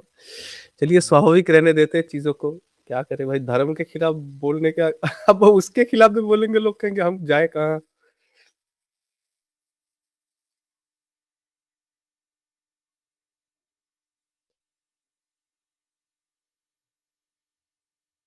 ओके, तो ये कहते हैं कि ये सबका ईश्वर है, ये सर्वज्ञ है, ये सबका अंतर्यामी है, ये संपूर्ण जगत का कारण है, क्योंकि समस्त प्राणियों की का उत्पत्ति, स्थिति और प्रलय का स्थान यही है। बेसिकली जो कुछ भी हो रहा है ना, सब कुछ इस ईश्वर के अंदर ही घटित हो रहा है। वही इन सब का कारण है, वही अंतर्यामी मतलब सबके अंदर मौजूद है, और संपूर्ण जगत का कारण भी वही है। ये चीजें तो रिपीटेटिव है, बाकी उपनिषदों में भी हमने देखा। हम्म, चलिए आगे बढ़ते हैं। आगे आगे बढ़ते हैं। तो ये कह रहा है कि जो ना भीतर की ओर प्रज्ञा वाला है, ना अंतर, अच्छा जो भीतर की ओर प्रज्ञा वाला नहीं है, ना बाहर की ओर प्रज्ञा वाला है, ना दोनों ओर प्रज्ञा वाला है, ना प्रज्ञाघन है, ना जानने वाला है, और जो ना नहीं नहीं जानने वाला है, जो देखा गया है, जो व्यवहार में नहीं लाया जा सकता, जो पकड़ने में नहीं आ सकता, जिसका कोई लक्षण नहीं है, जो चिंतन करने में नहीं आ सकता, जो बतलाने में नहीं आ सकता, जो एकमात्र आत्म सत्ता की प्रतीति ही जिसका सार प्रमाण है, जिसमें प्रपंच का सर्वथा अभाव है, ऐसा सर्वथा शांत कल्याण में अद्वितीय तत्व, ये परमात्मा का चौथा चरण है। इसी एक प्रकार मिनट, ब्रह्मज्ञानी मानते हैं। एक मिनट यहाँ पे ना विवस्वान जी के शायद साथ आप अभी नहीं मिले हैं, उनके साथ कुछ एपिसोड किए हैं ग्रुप में अकेले, तो उन्होंने एक चीज, मतलब दर्शन के छात्र हैं, स्पष्टता एक चीज कही उन्होंने कि वहाँ पे कुछ मतलब बेसिक रूल्स हैं जो मतलब सुनने में, मैंने जब पहले बार सुना तो लगा इतने आसान रूल्स। तब देखा कि उन्होंने कहा था कि एक रूल था कि एक चीज अगर है तो वो है, और नहीं है तो नहीं है। एक्सक्लूडेड मिडिल, वो एक शब्द इस्तेमाल कर रहे थे कि एक्सक्लूडेड मिडिल नाम की कोई चीज नहीं हो सकती। तो कोई अगर कह रहा कि कोई बाहर नहीं है, कोई अंदर भी नहीं है, तो अब वो प्रपंच नहीं कर रहा है जो कह रहा है, ये तो माना नहीं जा सकता अगर वो चीज तक से हम देखें। और एक लाइन आपने बताई यहाँ पे, जिसमें प्रपंच से पहले जो चिंतन करने में नहीं आ सकता, जो बतलाने में नहीं आ सकता, एकमात्र ये एकमात्र आत्म सत्ता की प्रतीति ही ही जिसका जिसका सार। प्रमाण है। हाँ, इसका मतलब क्या है? इसका मतलब यह है कि जो आत्मसत्ता की प्रतीति, मतलब कि जो अ, हमारा जो अस्तित्व है, ठीक है ना, जब कहते हैं कि ना मैं क्या हूं, ये वाला जो प्रश्न जब उठता है हमारे अंदर, यही उसका प्रमाण है। जब आदमी सोचने लगता है कि मैं कौन हूं, हु एम आई, ये जो सवाल आता है, कह रहे हैं यही उसका प्रमाण है। ये सवाल अगर आपके अंदर आ रहा है, जैसे कि उसने कहा था रेने रेने देकार्ट ने, I think therefore I am. तो यहां पर इन्होंने उसको और थोड़ा सा विस्तार दे दिया कि आई थिंक हु एम आई, मैं सोचता हूं कि मैं कौन हूं, यही इसका मतलब है कि यही उसका जो प्रमाण है कि मैं ये सोच पा रहा हूं। मैं अपने बारे में चिंतन कर पा रहा हूँ कि मैं कौन हूँ, तो इसका मतलब कोई ना कोई सत्ता है, ये उसका प्रमाण है, इस तरह से। ओके, यहाँ पे ना थोड़ी बारीकी चाहिए हुई है हमें, जैसे कि मेरे लिए ये जगत तो एक सिंगल प्लेयर गेम है ना, बाकी तो एनपीसीज हैं। कोई जिंदा नहीं है मेरे, मतलब मेरे दृष्टिकोण से तो कोई जिंदा नहीं है। हुँ, मतलब एक जड़ पदार्थ ले या फिर कोई जीवित पदार्थ ले, वो तो मेरे लिए तो समान है ना। और मेरे अंदर एक चेतना है। तो हुँ, यहाँ से कैसे इस मतलब सिद्धांत पे आए कि सबके अंदर मेरी जैसी ही एक चिंता है, या फिर हम सबकी चिंता एक ही जो जो सर्वोच्च चिंतक है, ऐसा कुछ है? उनका ही बस एक प्रतिफलन है, जैसे कि एक उदाहरण जैसे आप आपके मुख से ही सुना सुना था शायद, कि एक चंद्रमा है और नीचे बहुत सारे मटके हैं, उसमें पानी है, तो चंद्रमा हर मटके में दिख रहा है। हुँ। तो ये कैसे हो सकता है? हाँ, तो यही है ना, ये यही तो बता रहे हैं कि आपके अंदर ये मतलब उसको कैसे प्रमाणित करने की कोशिश कर रहे हैं, ऐसे कर रहे हैं कि आपके अंदर जब सवाल उठता है कि मैं कौन हूँ? और ये सवाल स्वाभाविक है, उठता ही है कि भई कौन हूँ मैं? कहाँ से आ गया मैं? मैं तो पहले तो एग्ज़िस्ट नहीं कर रहा था मैं। जब भी मेरी डेट ऑफ बर्थ रही उससे पहले तो मैं एग्ज़िस्ट नहीं कर रहा था। और हो सकता है कि भविष्य में कोई एक डेट होगी जिसके बाद मैं एग्ज़िस्ट नहीं करूँगा। तो ये कहाँ से आ गया मैं? कौन हूँ? ये सवाल उठता है स्वाभाविक है अंदर। तो कह रहे हैं ये जो सवाल आपके अंदर उठ रहा है ना, यही उसका प्रमाण है। क्योंकि अब ये इसको इस तरह से देख रहे हैं, अब इनको पता नहीं है ब्रेन कैसे काम करता है, कॉन्शसनेस कैसे है, ये सब उसका पता नहीं है। तो अब ये कह रहे हैं ये जो सवाल उठ रहा है इसका मतलब आपके अंदर एक चेतना है, जो कि ये सवाल कर रही है। और अगर ये चेतना है तो इस चेतना का सोर्स होगा कोई। और ये सोर्स जो है अल्टीमेट जो मानते हैं इसका, वो ब्रह्म है, आत्मा है, जिसको ये उपनिषद या हिंदू फिलॉसफी डिस्क्राइब करती है, कि वही अल्टीमेट सोर्स है। और उसको जो उदाहरण जो आप बता रहे हो, उसको इस तरह से प्रेज़ेंट करते हैं। अब जैसे वो कहते हैं कि भई वो अविनाशी है, उसके हिस्से नहीं कर सकते। लोग क्वेश्चन करते हैं, यार हिस्से नहीं कर सकते हो, फिर आप कहते हो कि उसका अंश हमारे अंदर है, ये तो हिस्से हो गए उसके। कहते हैं नहीं, नहीं ऐसे नहीं। जैसे चंद्रमा आकाश में चमकता है, लेकिन उसका जो प्रतिबिंब है, नीचे अगर हम जल को भर के रखें अलग-अलग थालों में, तो सब में उसका प्रतिबिंब दिख रहा है। उस प्रतिबिंब में अगर आप छेड़खानी करते हो, जैसे पानी में आप कुछ डालते हो, तो वो हलचल पैदा होती है। ठीक है ना? उस हलचल उस थाली के पानी में पैदा हो रही है, लेकिन वो चंद्रमा में कोई हलचल पैदा नहीं हो रही। हुँ, उस उसकी जो रोशनी है, वो सब में फैली हुई है। वो इस तरह से उसकी एनालॉजी इस तरह से देखते हैं। ब्रह्म है, उसके अंदर आपका अंश है, आप जो कुछ भी कर रहे हो, कर्म वगैरह, उससे वो अप्रभावित है। उसका प्रभाव उस पर नहीं पड़ेगा जाके। जैसे थाली में आपने कंकड़ मारा, तो उसका पानी में हलचल पैदा हो गई, लेकिन उससे चंद्रमा जो असली चंद्रमा है जो, जिसका प्रकाश है थाली के अंदर, उस पर कोई फ़र्क नहीं पड़ा। इस तरह से ये बताते हैं इस चीज़ को, कि आपके अंदर जो चेतना है, वो चेतना उसका जो अल्टीमेट सोर्स है, वो ब्रह्म है। लेकिन आप जो कुछ कर रहे हो, जो आपके कर्म कर रहे हो, उस कर्म से वो अप्रभावित रहता है। चंद्रमा का जो उदाहरण था, मतलब बहुत ही तगड़ा लगा मुझे उस दिन भी, आज भी। अ, एक चीज़ है, जैसे कि बचपन में मैं सोचता था कि हम भाग करते हैं ना, कि डिवीज़न जिसे कहते हैं हम, जी। तो डिवीज़न तो इन्फिनाइटली कर सकते हैं, कि इससे भी छोटा एक, इससे भी छोटा एक इससे भी छोटी एक संख्या, इससे भी छोटी एक संख्या, ठीक है?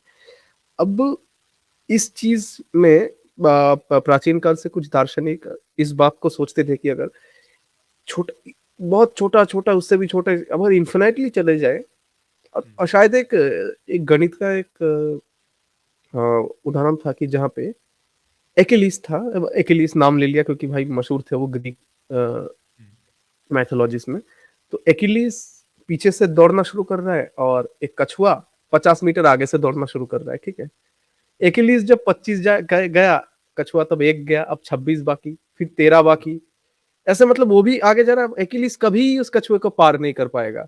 लेकिन उसके उसके बाद एक थियरी आई कि प्लैंक लेंथ है, कि उससे हुँ, छोटा आप नहीं कर सकते। एक जगह आएगा जब वो हुँ, कछुआ और एकिलीस ऐसे-ऐसे पूरे 2 प्लैंक लेंथ में आ जाएँगे, उसके बाद समान हो जाएँगे, उसके बाद एकिलीस चला जाएगा आगे, ठीक है? हाँ, तो अगर कॉन्शसनेस को भी ऐसे देखें, तो हुँ, एक अ, चींटी में न्यूरल नेटवर्क शायद बहुत ही सरल है, ठीक है? उसमें हुँ, कॉन्शसनेस नहीं आ सकती, हमारा बहुत जटिल है। हुँ, क्योंकि क्वांटम है, कंटिन्यूअम नहीं है, तो एक जगह ऐसी आएगी ना भैया कि ये 50 न्यूरन, मतलब 50, 51वां जब मैं जोड़ रहा हूँ तब कॉन्शसनेस आ रही है। उसे छोड़ रहा हूँ तो कॉन्शसनेस नहीं आ रही है। तो शायद ये भी एक रोचक चीज़ है, या फिर अब कुछ अलग मतलब सोच रखते हैं तो इसमें? ऐसा तो है ही ना। आप देखो ना, अब जैसे वायरस है, वायरस को तो हम ये भी फैसला नहीं कर सकते कि वो उसको लिविंग कहें कि नॉन लिविंग कहें। अब उससे किसी और सरल जीव पे आ जाओ, कोई ऐसा बहुत ही बेसिक टाइप का बैक्टीरिया कोई, तो अब उसको क्या कॉन्शियस कहोगे आप? अब उसके अंदर जो कुछ चल रहा है वो सब, जो मॉलिक्यूल्स हैं उनका आपस में केमिस्ट्री है, वो सब वही सब चला रही है उसको। ये तो नहीं कह सकते कि वो कुछ सोच रहा होगा। कोई और बेसिक कुछ ऐसा मल्टी सेलुलर कोई ऑर्गेनिज्म बिल्कुल बेसिक सा। तो ये भी पूरा एक एवोल्यूशन है ना, धीरे धीरे कॉन्शियसनेस का, धीरे धीरे जुड़ती जाती और कॉन्शियस और ज़्यादा, उसके अंदर और ज़्यादा कॉन्शियसनेस आती जाती है, जैसे जैसे कॉम्प्लेक्सिटी बढ़ती जाती है। फिर ऐसे ह्यूमन तक पहुंचते हैं हम, जो कि इसका ब्रेन बहुत ज़्यादा कॉम्प्लेक्स है, जो कि ये सवाल कर सकता है, मैं कौन हूँ? हुँ, हुँ। और शायद लोग इसी बारे में चकित हो जाते हैं शायद भैया कि अ, कार्बन के अंदर 6 प्रोटॉन हैं। भैया एक और प्रोटॉन देने से ये सारे प्रॉपर्टीज़ कैसे बदल जाते हैं? कार्बन नाइट्रोजन कैसे बन जा रहा है? मतलब ये नियम कहाँ से आया? किसने बनाया? 128 या फिर सोच लीजिए कि अगर कहीं भी किसी भी तरह हम 300 या 400 प्रोटॉन अगर किसी न्यूक्लियस में दे दे तो भाई उस मॉलिक्यूल का नेचर कैसा होगा? तो ये नियम क्या बनाया, कैसे बनाया? मतलब चीज़ तो गज़ब है। नियम भी देखो ना, नियम भी बड़े कहीं की एक, शुरू में देखा जाए तो बड़े बेसिक चीज जगह से शुरू होती है। अगर आप मतलब यूनिवर्स के पूरे एवोल्यूशन को अगर आप देखो, तो जब बिग बैंग हुआ, तो बिग बैंग के टाइम पर क्या था? जस्ट कुछ फंडामेंटल पार्टिकल्स पैदा हुए थे, एटम्स भी नहीं थे उस समय तो। हुँ, हुँ। फंडामेंटल इलेक्ट्रॉन था, प्रोटॉन था, न्यूट्रॉन था, और भी तमाम फंडामेंटल पार्टिकल इधर उधर कोलाइड कर रहे थे। जब ठंडा होता है वो, टेम्परेचर डाउन जाता है, तो पहली बार क्या होता है कि वो न्यूक्लियस फॉर्म होना शुरू होता है। उसके बाद भी इलेक्ट्रॉन, जो इलेक्ट्रॉन अभी तक पकड़ में नहीं आ रहे न्यूक्लियस के, क्योंकि एनर्जी बहुत ज़्यादा है वहाँ पर, बहुत ज़्यादा हीट है। अब और ठंडा हो रहा है, तब वो जो न्यूक्लियस है वो इलेक्ट्रॉन कैप्चर करना शुरू करता है, बेसिक एलिमेंट बनते हैं। तो पूरा यूनिवर्स जो है बिग बैंग से लेकर आज की डेट तक पूरा एवोल्यूशन है, सिंप्लिसिटी से लेकर कॉम्प्लेक्सिटी तक। हम हैरान होते हैं और लोग इसी बात को लेकर गॉड की कल्पना कर लेते हैं, यार इतनी कॉम्प्लेक्सिटी गॉड के बिना कैसे आ सकती है? अरे भैया, यूनिवर्स खुद ही बनता हुआ चला आ रहा है, कॉम्प्लेक्सिटी खुद ही बनती चली आ रही है। शुरू में प्योर एनर्जी है, प्योर एनर्जी से फंडामेंटल पार्टिकल बन रहे हैं, उनसे फिर एटम बन रहे हैं, उनसे फिर मॉलिक्यूल बन रहे हैं, और स्टार्स बनते हैं, गैलेक्सीज बनती हैं, प्लैनेट्स बनते हैं। उन प्लैनेट्स में भी फिर देखो कैसी कैसी चीज़ें होती हैं। कुछ प्लैनेट्स ऐसे होते हैं जो ऐसे ही वीरान रह जाते हैं, कुछ में जिनमें ऐसा पोटेंशियल है, जो कि एक खास ऐसी जगह पर, ऐसे गोल्डीलॉक जोन के अंदर है, जैसे कि अर्थ, वहाँ पर और तरह की चीज़ें चलनी शुरू हो जाती हैं, और ऐसे ऐसे करके लाइफ तक कहानी पहुँचती है। और इन सब चीज़ों को कोई करने, कॉम्प्लेक्सिटी अपने ऐसे, इसको इमरजेंस बोलते हैं बेसिकली। ये इमरजेंस है, और ये मतलब फिजिक्स का एक मतलब ऐसा क्षेत्र है जो कि बताता है किस तरह से एक सिंपल रूल बड़ी कॉम्प्लेक्स चीज़ों को पैदा कर देते हैं। हाँ, ये हम वापस चलते हैं पर एक सा बस एक रेफ़रेंस की स्टीफ़न हॉकिंग्स की एक किताब है कि द ग्रैंड डिज़ाइन, उसका शायद कोई एक चैप्टर होगा, वहाँ पे बहुत अच्छी तरह ये दिखाया गया है कि बस एक सिंपल रूल कैसे इतने कॉम्प्लेक्स चीज़ों को जन्म दे सकता है। हाँ, वो दर्शक ज़रूर पढ़े और हमें गाली मत दीजिए कि भाई कोई जैसे भैया अगर जय है तो एक वीरू हैं, वीरू चॉकलेट में लपेट के अच्छी चीज़ें देते हैं, तो हम भी भाई ये उपनिषद के पैकेट में मोड़ के ये क्या झोल लोगों को खिला रहे हैं भाई। उपनिषद नाम पे बुलाया, आप क्या बोल रहे हो आप लोग?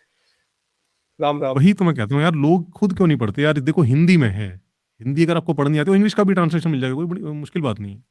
अरे, अरे यार पढ़ हमारी लो ना। मेरी भाषा में भी है, सब भारत के सभी हाँ, भाषा में सारी है। भाषाओं में है।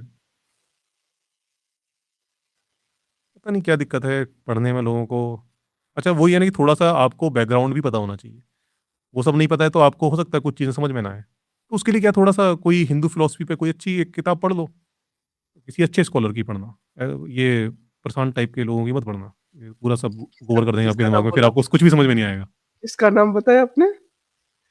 कोई प्रशांत प्रशांत है कोई, उसके उनकी मत पढ़ना आप। उनकी पढ़ लो, उनकी पढ़ लोगे ना, फिर आपको फिर कुछ भी समझ में नहीं आएगा। ऐसा कन्फ्यूज़ कर देंगे आपको। कि फिर आपको वहां पर लिखा हुआ है, वहां पर स्पष्ट रूप से लिखा हुआ है कि देही लिखा हुआ है, तो आप देही को अहंकार पढ़ने लगोगे, पूरा गुड़ का गोबर कर दोगे। स्पष्ट लिखा हुआ है जीवात्मा, जीवात्मा को आप फिर अहंकार ट्रांसलेट करोगे भाई। अरे अरे कुछ भी। बहुत बहुत अच्छे एक सीरीज का उद्घाटन कर रहे हैं आप, कभी करें क्यों जरूर। कभी जाएंगे आपके वीरू के पास, उनके किताब के हाँ, पास। करेंगे। चलिए। चलो आगे बढ़ते हैं।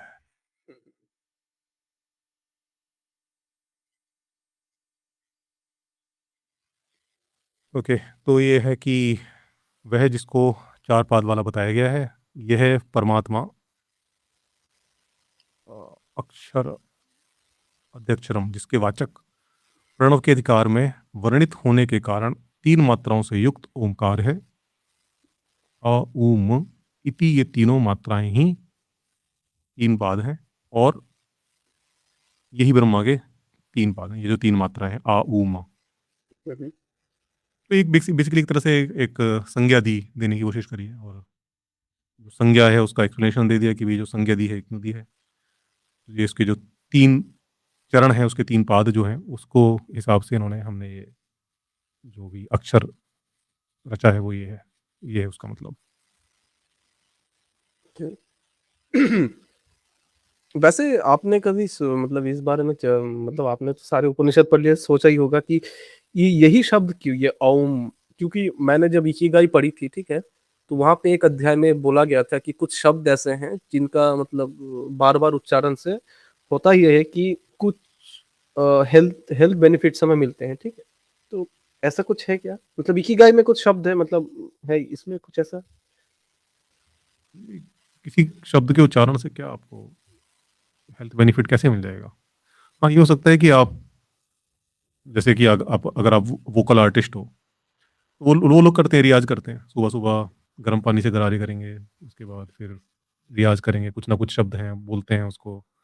तो उससे क्या होता है, उनका जो गला है ना, वो उसके गले को है स्वास्थ्य लाभ मिलता है, गला आपका मजबूत होता है। आप गाते हो या जो भी वॉइस वगैरह आप देते हो, तो अच्छी वॉइस आती है आपकी। ये वाला हेल्थ बेनिफिट तो आपको मिल सकता है। बाकी आप सोचो कि कोई शब्द का उच्चारण करके आपकी मसल्स बन जाएं, अरे अरे वो आपके वो जो बार वो नहीं, अरे मसल कैसे बनेंगे?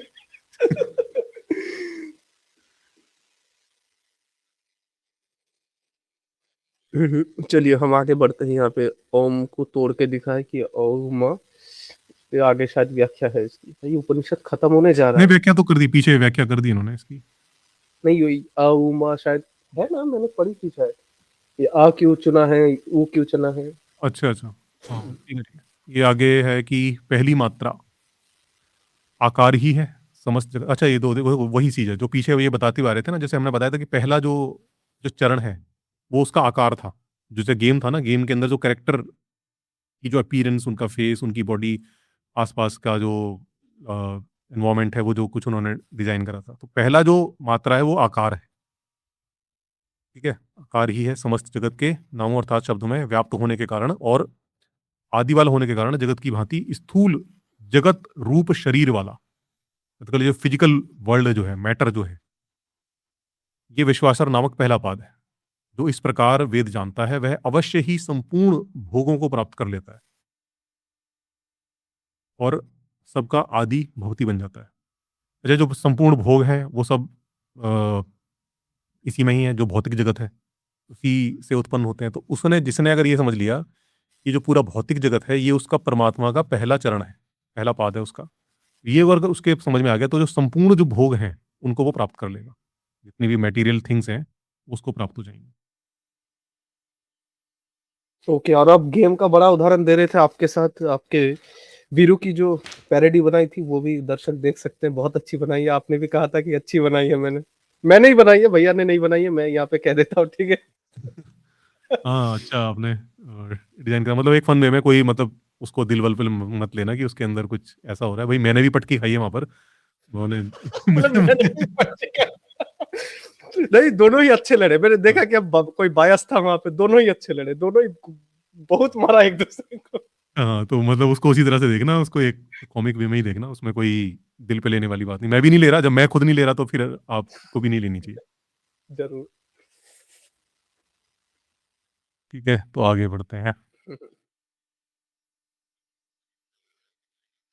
तो अब ये कह रहे हैं कि दूसरी मात्रा ऊ जो है, वो उत्कृष्ट होने के कारण और दोनों भाव वाला होने के कारण स्वप्न की भांति सूक्ष्म जगत रूप शरीर वाला तेजस नामक दूसरा पाद है। इस प्रकार जो वेद को जानता है वह अवश्य ही ज्ञान परंपरा को उन्नत करता है और समान भाव वाला हो जाता है। समान भाव वाला हो जाता है। इसके कुल में हिरण्य गर्भ रूप परमेश्वर को न जानने वाला नहीं होता। ठीक है ना? अच्छा, मैंने बताया था कि जैसे पहला तो जो फिजिकल अपीयरेंस हो गई, दूसरा जो ज्ञान हो गया। ज्ञान मतलब जो हमने जो कैरेक्टर्स थे उनको जो हमने रूल्स वगैरह उनको दे दिए, तो वो ज्ञान है। उनको उनकी प्रोग्रामिंग कर दी हमने, जो उसका फिजिक्स के रूल वगैरह थे वो सब उसमें डिफाइन कर दिए गेम के अंदर। वो ज्ञान हमने दिया उसको। पहले हमने उनकी अपीयरेंस डिजाइन की, उसके बाद हमने उसमें उनको रूल्स वगैरह सारे उसमें डाल दिए प्रोग्रामिंग में। तो ये ज्ञान है। तो जो मटेरियल वर्ल्ड है, मटेरियल है, ठीक है ना? मटेरियल में फिर ज्ञान दे दिया। ठीक है ना? तो पहला जो चरण हुआ जो मटेरियल हुआ, दूसरा ज्ञान उसको दे दिया। तो ये जो परमात्मा के ही चरण है तीनों, मतलब ये जो पूरा जो जगत है, ये उसके किस तरह से परमात्मा के ये तीन चरण को डिफाइन कर रहा है। तो पहला तो उसका मटेरियल रूप हो गया, दूसरा उसका ज्ञान हो गया। अच्छा अच्छा, ये इसको इसको अगर जो जान लेता है, जिसने ये जान लिया कि जो ज्ञान है उसका जो सोर्स है वो ब्रह्म है, वहां से सारा ज्ञान आ रहा है इस जगत के अंदर, तो उसने कर लिया, उसने ये सब जान लिया, तो फिर क्या होगा उसका कि वो ज्ञान परंपरा परंपरा को उन्नत करेगा, समान भाव वाला हो जाएगा। ठीक है ना? समान भाव वाला मतलब कि अब क्या हो गया कि उसको सुख दुख से फर्क नहीं पड़ रहा, वो सुख दुख में सम हो गया। चीजें उसको प्रभावित नहीं कर पा रही, ज्ञान जागृत हो गया उसके अंदर, हो जाता है। और कुल में हिरण्य गर्भ रूप परमेश्वर को ना जानने वाला नहीं होता। ठीक है ना? तो होता है कि मतलब अब जो परमेश्वर को जानने वाला नहीं रहता, मतलब जो ज्ञान इस एक तरह से जो ज्ञान परंपरा है उसका महिमा मंडन भी करा गया है यहाँ पर, कि जो ज्ञान परंपरा है वही वास्तव में आपको ईश्वर को जानने में मदद कर सकती है। यानी ज्ञान मार्ग से अगर आप जाओगे तो आप ईश्वर को ना जानने वाले नहीं रहोगे। ना जानने वाले मतलब जानने वाले हो जाओगे। ओके, कोडिंग हो गया, गेम हो गया, आगे आएँगे कुछ पॉइंट्स हैं मेरे दिमाग में। ये माँ खत्म आगे हो आ जाए। गया कि ये तीसरी जो मात्रा है, मां, ही माप करने वाला होने के कारण, विलीन करने वाला होने से, सुषुप्ति की भांति कारण में विलीन जगत ही जिसका शरीर है, प्राज्ञ नामक तीसरा पाद है। जो इस प्रकार वेद को जानता है वह अवश्य ही इस संपूर्ण कारण जगत को माप लेता है, अर्थात भली भांति जान लेता है और सबको अपने में विलीन करने वाला हो जाता है। ये बेसिकली मोक्ष वाली अवस्था आ गई यहाँ पर। जिसने ये जान लिया कि वही सब कुछ जानने वाला है और अपने में विलीन करने वाला, मतलब इस पूरे जगत में अगर कुछ एग्जिस्ट कर रहा है तो वो ब्रह्म ही एग्जिस्ट कर रहा है, वही इस संपूर्ण जगत का कारण है और सही इस पूरे संपूर्ण जगत ही उसी के अंदर विलीन है। और सुषुप्ति की भांति कारण में विलीन जगत ही जिसका शरीर है। जैसे हमने भी वो एनालॉजी दी थी कि भाई जैसे जब प्रलय आती है, प्रलय में ये पूरे सब कुछ गति थम जाती है और उस समय जो उसका जो ये पूरा जो कारण जगत है वो विलीन हो जाता है। वो जो है उसका सुषुप्ति की भांति जो उसका शरीर है, ये इसको ना जिसने जान लिया, तो वो उसके तीसरे पाद को भी जान गया, तीसरे चरण को भी जान गया। और इस तरह से जिसने जान लिया वो फिर सबको अपने में विलीन करने वाला हो जाता है। एक तरह से मोक्ष वाली जो स्थिति है उसको पहुंच जाता है वो। और अब मुझे याद आया कि जब मैंने पढ़ा था, मैंने व्याख्या भी पढ़ी थी वहाँ पे, जिन्होंने भी लिखी है शायद उसके नीचे। वो कह रहे थे कि जो है, वो एक विस्तारित वायल है कि बहुत विस्तारित है, तो इसीलिए जो जड़ मतलब जो जड़ पदार्थ है यहाँ पे, जो मटेरियल वर्ड है, इसके लिए शब्द मतलब को चुना उन्होंने। ऊ थोड़ा छोटा है, दोनों के अंदर फिट हो जाता है, तो इसीलिए जो सूक्ष्म चीजें हैं जो प्लानिंग है इसके लिए उसको रखा। और माँ, क्योंकि और माँ बोलने से मुंह बंद हो जाता है, तो विलीन होने के भांति कि ये ऐसे बंद हो जाता है, इसीलिए माँ को लिया उन्होंने कि प्रलय या फिर जहाँ पे सब विलीन हो जाता है, या फिर मोक्ष जहाँ पे सब खत्म हो जाता है। इसीलिए बहुत अच्छा किया। मैंने कहा था पहले भी कि ये उपनिषद मुझे बहुत अच्छा लगा, अगर अच्छी किसी को एनालॉजी है। उपनिषद पढ़ने हो तो। वैसे यमराज जी ने सेल्समैन वाला बहुत अच्छी भूमिका दी थी कठोपनिषद में। सलाम उनको, बहुत अच्छा। हम्म। अच्छा है, देखो इसको पढ़ने से क्या होता है ना कि हमें ये पता चलता है कि हमारे जो पूर्वज थे वो कैसे सोचते थे, उन्होंने क्या किस तरह से इस जगत को समझा, कैसे उन्होंने अपनी समझ से इसकी व्याख्या की। ये जानना भी अपने आप में तो अच्छा है ना। अगर हम जाने कि यार हमारे पूर्वज कैसे सोचते थे, क्या उन्होंने सोचा, कैसे उन्होंने फिलॉसफी की, ये भी तो एक अपने आप में एक अंदर से आनंद देता है ना, खुशी देता है। और शायद ये भी मतलब समझने में मदद करता है, जैसे कि दर्शन या फिर कोई चीजें कैसे हमारे जीवन को प्रभावित करते हैं। जैसे मान लीजिए इस्लाम या क्रिश्चियनिटी में वो सोचते हैं कि जन्म एक ही है, तो वो मौत से बहुत डरते हैं। हम्म। हिंदुइज्म में बोलते हैं कि बहुत जन्म है, तो शायद यहाँ पे मृत्यु भय थोड़ा कम हो। और हम्म। बाकी आनुषंगिक जितने भी चीजें होंगी उससे प्रभावित होंगे कि ये समाज क्यों है ऐसा, कैसा है ऐसा। हम्म। सही बात। चलिए आगे बढ़ते हैं।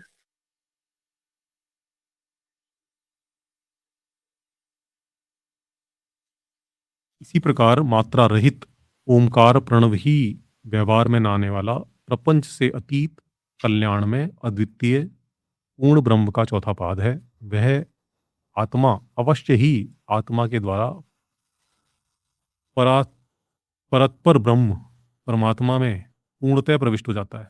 जो इस प्रकार जानता है, जो इस प्रकार जो इस प्रकार जानता है, इस प्रकार जानता है, दो दो बार क्यों लिखा हुआ है? प्रिंटिंग मिस्टेक या फिर ब्रह्म तो। नहीं नहीं, प्रिंटिंग मिस्टेक नहीं है, वो ऊपर श्लोक में भी है, दो बार ही लिखा है, जो इस प्रकार जानता है, जो इस प्रकार जानता है।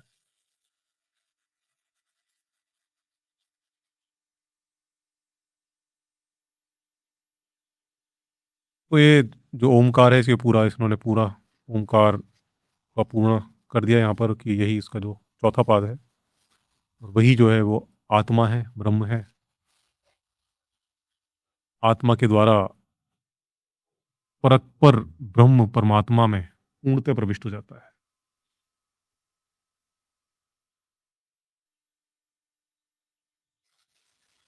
मतलब ये बेसिकली यहाँ पर कह रहे हैं कि जो आत्मा है हमारी, जो जो हम उसका अंश है, वो परमात्मा में पूर्णतः प्रविष्ट हो जाता है।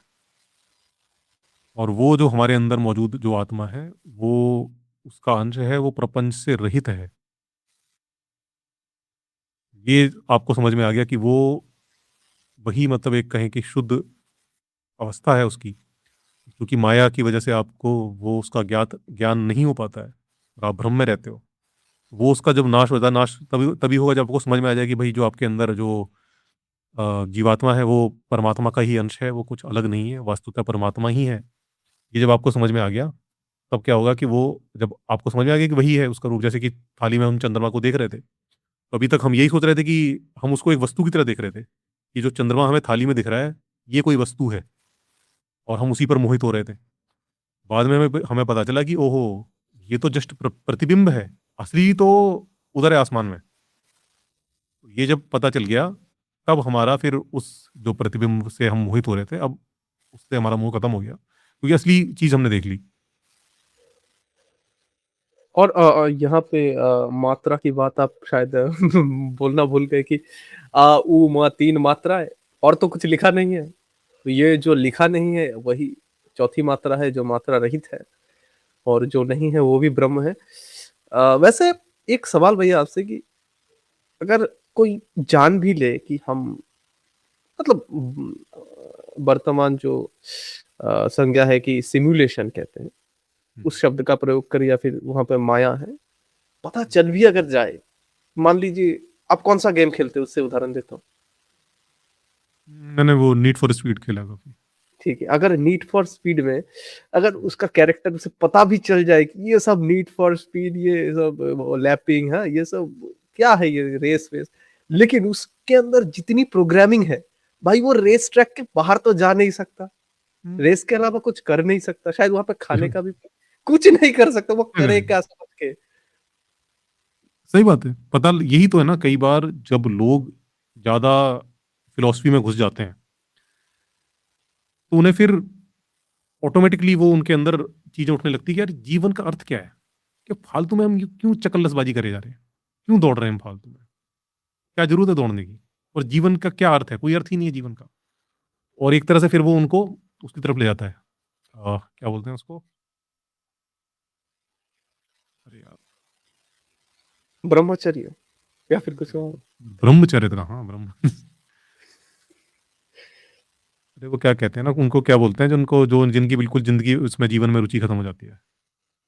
हाँ, श्रवण, बोल कुछ एन बोल। से वर्ड है यार, भूल गया मैं।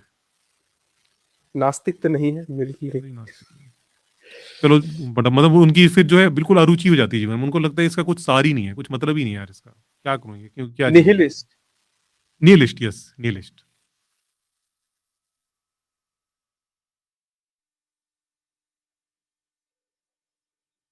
बताइए। हाँ, तो यही यही है मतलब ये निहिलिज़्म की तरफ ले जाता है आपको। जब ज़्यादा आप फिलॉसफी में घुस जाते हो, आपने हर एंगल से जाँच के देख लिया, इस एंगल से भी देख लिया, दुनिया को इस एंगल से भी देख लिया, इस एंगल से अलग-अलग फिलोसोफर्स के एंगल से आपने देख लिया, आपको समझ में आ गया। फिर आपको लगे यार क्या मतलब क्या है यार इस दुनिया का? क्यों मैं फालतू में दीवाना हुआ घूम रहा हूँ? ये वही बात है जो आप गेम का कैरेक्टर बता रहे थे ना कि गेम का कैरेक्टर को अगर ये पता चल जाए कि he is just a character in the game, फिर क्या करेगा वो? कहेगा, यार फालतू में इतने दिमागीमारी क्यों कर रहा हूँ? जैसे फीफा का प्लेयर है, फीफा का प्लेयर अपना गोल करने में लगा पड़ा है और उसको पता चल जाए कि I am just a character in the game, बैठ जाएगा साइड में कह रहा है अरे खेलो यार तुम, मैं फालतू में क्यों दौड़ रहा हूँ यार? और आप सोचिए फीफा खेल रहे हैं और आपका कोई कैरेक्टर ये पास लेने की जगह ये करके बैठा हुआ है, "ले भाई उठ, ले भाई उठ, गोल कर।" बोले उसको मोक्ष नहीं, प्राप्त हो गया। अब नहीं खेलना तुम्हारा खेल वो। बोले मुझे पीठ से भाई तू पोजीशन में था, गोल दे। वो ज्ञान बांटना शुरू कर दिया, कह रहा है क्यों दौड़ रहा है तू, बैठ यहाँ पे तेरे को ज्ञान देता हूँ।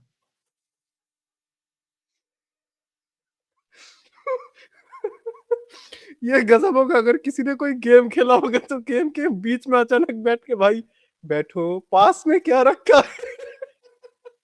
अच्छा, जो उपनिषद वर्ड है, उपनिषद वर्ड भी ऐसे ही आया है। उपनिषद का मतलब है कि आओ बैठो, हाँ। उपनिषद। तो ये वही है जैसे फीफा में वो बैठ गया पहले, उसने खेलना वेलना बंद कर दिया। और जो बाकी खेल रहे हैं उनको मेरा आओ बैठो तो मैं ज्ञान देता हूँ, आओ बैठो। एक सिनेरियो का किसी ने खेला होगा तो उसे पता चलेगा कि भाई इतने इंटेंस मूवमेंट बैठ के आओ ज्ञान देता हूँ, रेफरी बोले उठो, लाओ तुम्हें भी ज्ञान देता हूँ। रेड कार्ड दिखाए, बोले ये रेड कार्ड क्या है, ये रेड कार्ड कुछ भी नहीं है। रेड कार्ड मेरा कुछ नहीं कर सकता। मेरे को ब्रह्म ज्ञान प्राप्त हो गया। तुम्हारे रेड कार्ड को मैं अपने स्थान विशेष पर रखता हूँ।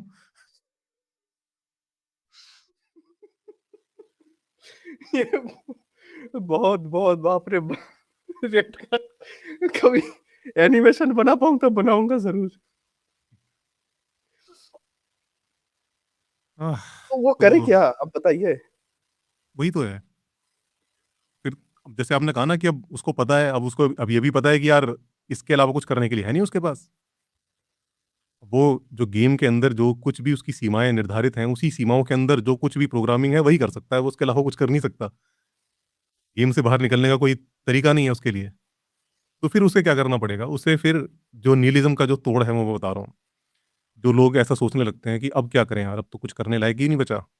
तो फिर उसका तरीका ये है कि फिर आपको पर्पज़ आपको देना पड़ेगा, खुद को पर्पज़ देना पड़ेगा। आपको ये समझना पड़ेगा कि अब आप इस जगत के अंदर लॉक्ड हो, तो अगर मैं लॉक्ड हूँ, तो मैं क्यों ना मैं बजाए बैठकर अब एक मिज़रेबल लाइफ़ जिऊँ, तो क्यों ना मैं एक अच्छी लाइफ़ जिऊँ? जब मुझे इसके अंदर ही लॉक रहना है, तो मैं क्यों ना वो कोशिशें करूँ कि मैं एक अपनी लाइफ़ को जो बेहतर से बेहतर मैं कर सकता हूँ, वो करूँ। वैसे आप फिर आपको निहिलिज्म इस तरह से को सोचना चाहिए। मतलब निहिलिज्म है ये आप मानते हैं, या फिर निहिलिज्म मतलब जो सोचते हैं वो गलत ये सोचते हैं ये जैसे जैसे थॉट प्रोसेस ही है ना। जैसे मान लो कि हमें पता चल गया, एक आदमी इस निष्कर्ष पे पहुंच गया यार क्या सार है इस जीवन का, मतलब मान लो मैं ये कर लूँ, वो कर लूँ, ये कर लूँ, तो उससे क्या हो जाएगा? ये थॉट आने लगता है, क्या मतलब क्या है मतलब मैं चलो 100 करोड़ रुपए कमा लूँ, फिर क्या हो जाएगा? ये थॉट आ जाता है लोगों कि मैं क्यों इतनी ज़िंदगी क्यों इतना लोड लूँ? मैं नहीं ले रहा लोड, ये थॉट आ जाता है। तो उसमें फिर ये है कि आपको चलो पता चल गया कि भई गेम के अंदर लॉक हो आपको, अब गेम से बाहर निकलने का कोई रास्ता नहीं है। और रास्ता फिर वही है कि लास्ट में जब टाटा बाय-बाय कहने का टाइम आएगा, वो तभी निकल सकते हो, वरना निकलने का तरीका नहीं है आपके पास। नहीं है तरीका, तो फिर ठीक है, मैं खेलूँगा फिर उस खेल को। लेकिन फिर मैं जागते हुए खेलूँगा, मैं सोते हुए नहीं खेलूँगा। पहले मैं सोते हुए खेल रहा था। पहले मेरी जो इंस्टिंक्ट्स थी, वो मेरे को चला रही थी, वो मेरे को ड्राइव कर रही थी। अब मैं जाग कर खेलूँगा, अब मैं अवेयर हो गया। अब मैं मतलब जगत के प्रपंच में नहीं फँसूँगा। बाहर जो इन्फ्लुएंसेस मिल रहे हैं मेरे को, जो मुझे लगातार बाहर से इनपुट्स आ रहे हैं और उसके हिसाब से मुझे ड्राइव किया जा रहा है, अब मैं उनके झांसे में नहीं आऊँगा। अब मैं अपने हिसाब से चलूँगा। अब मेरे ऊपर है कि मेरे को क्या करना है। जब मेरा मन करेगा मैं खड़ा होऊँगा, मैं काम करूँगा, और जब मेरा मन कर रहा है कि अब बैठ रहा हूँ, मैं नहीं कर रहा काम। अब इस हिसाब से चलेगा इंसान। जो जिनके अंदर भी निहिलिज़्म का थॉट आता है, मैं उनको कहना चाहता हूँ कि और कोई चारा नहीं है आपके पास। हाँ, अब इतना अगर आपको पता चल गया है, इतनी नॉलेज मिल गई है आपको, तो फिर अब नेक्स्ट स्टेप यही है कि अब आप समझदारी के साथ इस गेम को खेलो। आप वो मिनिमल स्टेप लो जिसमें कि आपका जो खुशी है, उसको आप मैक्सिमाइज़ कर पाओ। खुद को इतना ज़्यादा लोड भी मत दो। मतलब एक एनालॉजी आपको देता हूँ कि जैसे कि सपोज़ कीजिए कि जैसे कि कोई इंसान है जो कि हाइकिंग पे निकला हुआ है। हाइकिंग पे निकला है तो अब उसको एंग्ज़ायटी है कि क्या करूँ, मतलब कुछ किसी किसी चीज़ की ज़रूरत ना पड़ जाए। ये भी रख लेता हूँ, ये भी रख लेता हूँ, ये भी रख लेता हूँ। ऐसे कर के बैग उसने बना लिया अपना 20-25 किलो का। जिस पहाड़ पे चढ़ रहा है उससे ज़्यादा बड़ा बैग बैग पे चढ़ जाओ। हाँ। ठीक है। अब वो उसका रास्ते का मज़ा ही खराब हो गया। अब वो चल रहा है, उसके पैर टूटे जा रहे हैं, जो बैग है उसने कंधों पर इतना बोझ दिया हुआ है, कंधों में दर्द हो रहा है। तो पूरा जो उसका रास्ते का जो मज़ा है ना, वो किरकिरा हो गया ना। यही अब है, अब आपको पता चल गया है कि जो ज़िंदगी है, उसका गेम क्या है, आपको समझ में आ गया। अब सोसाइटी आपको ड्राइव नहीं करेगी, सोसाइटी आपके मानक तय नहीं करेगी, सोसाइटी आपको नहीं बताएगी आपको क्या करना है, आपको कैसे घर में रहना है, कैसी गाड़ी लेनी है, कैसे कपड़े लेने हैं, ये सब सोसाइटी डिसाइड नहीं, अब ये मैं डिसाइड करूँ। मेरा मेरा प्लेज़र किसमें है? मैं खामखा क्यों सोसाइटी को प्रूव करने के लिए अपने आप को पुश करता रहूँ? मैं अपने आप के हिसाब से चलूँगा। ये है तोड़ निहिलिज़्म का। हाँ, हाँ, आपसे कंक्लूज़न लूँगा प उससे पहले बस एक चीज़ बता दूँ कि संदीप जी ने एक बहुत दिनों पहले बहुत अच्छी बात की थी कि बहुत दिनों पहले ठीक है शायद अरसा हो गया। कहा था कि अगर आप एक क्या कहते हैं कि समुद्र के किनारे बैठे हैं, अब कोई किला बनाता है रेत से, ठीक है बनाइए।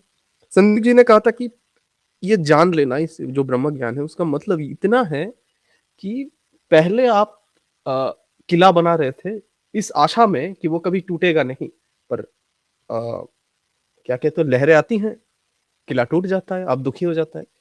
इस बार जब ज्ञान प्राप्त करके आप किला बनाएँगे, इस भाव से नहीं कि ये 100-100 वर्ष जिए, ठीक है? मैं ये मेरा नाम होगा, ये होगा।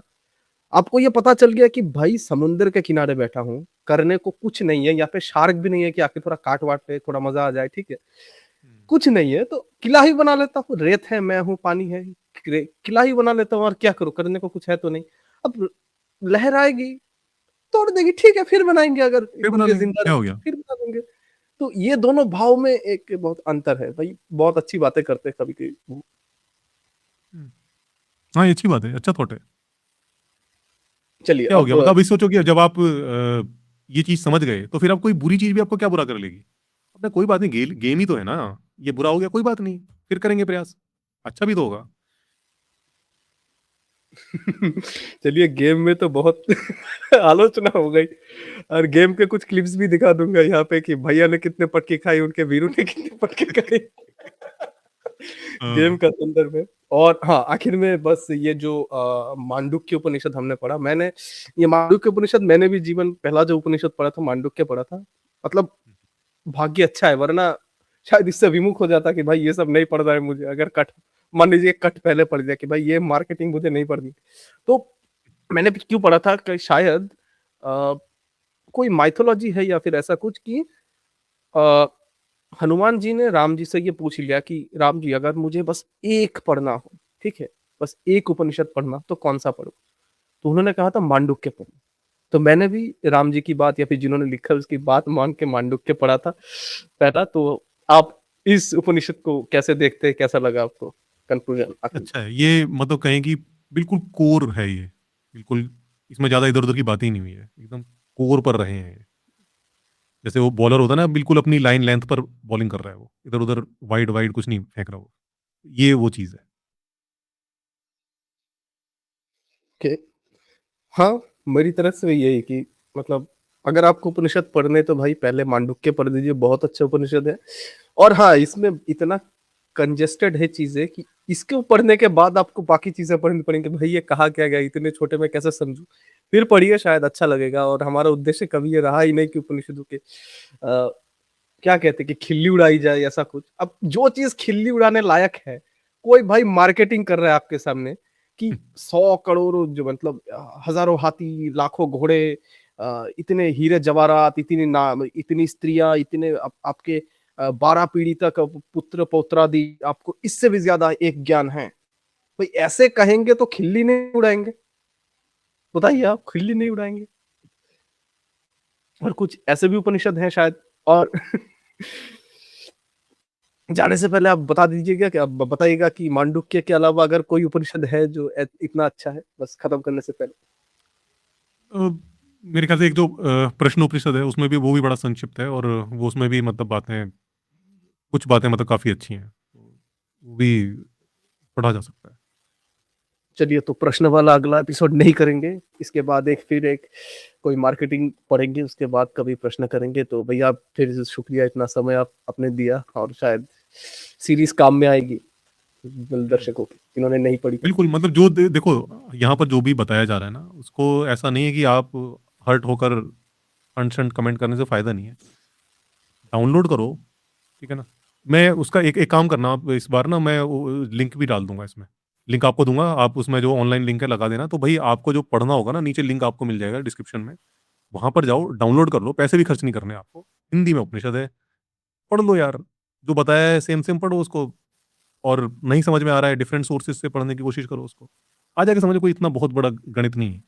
खुद से पढ़ोगे, समझकर पढ़ोगे तो कोई बेवकूफ़ नहीं बना पाएगा, वरना बेवकूफ़ बनाने वाले बहुत पड़े हैं। चलिए, और आखिर में इतना बताता हूँ कि सीरीज तो जारी रहेगी। और भैया ने एक और सीरीज को ट्रिगर कर दिया कि वीरू के कुछ लेख भी हम पढ़ेंगे कभी, अगर मौका मिले तो, कि वीरू ने अच्छा लिखा है, बुरा लिखा है। अच्छा लिखेंगे तो अच्छा कहेंगे, बुरा लिखा है तो बुरा लिखेंगे। और बहुत बहुत शुक्रिया एक बार फिर, और अगले एपिसोड में भी जरूर मिलेंगे।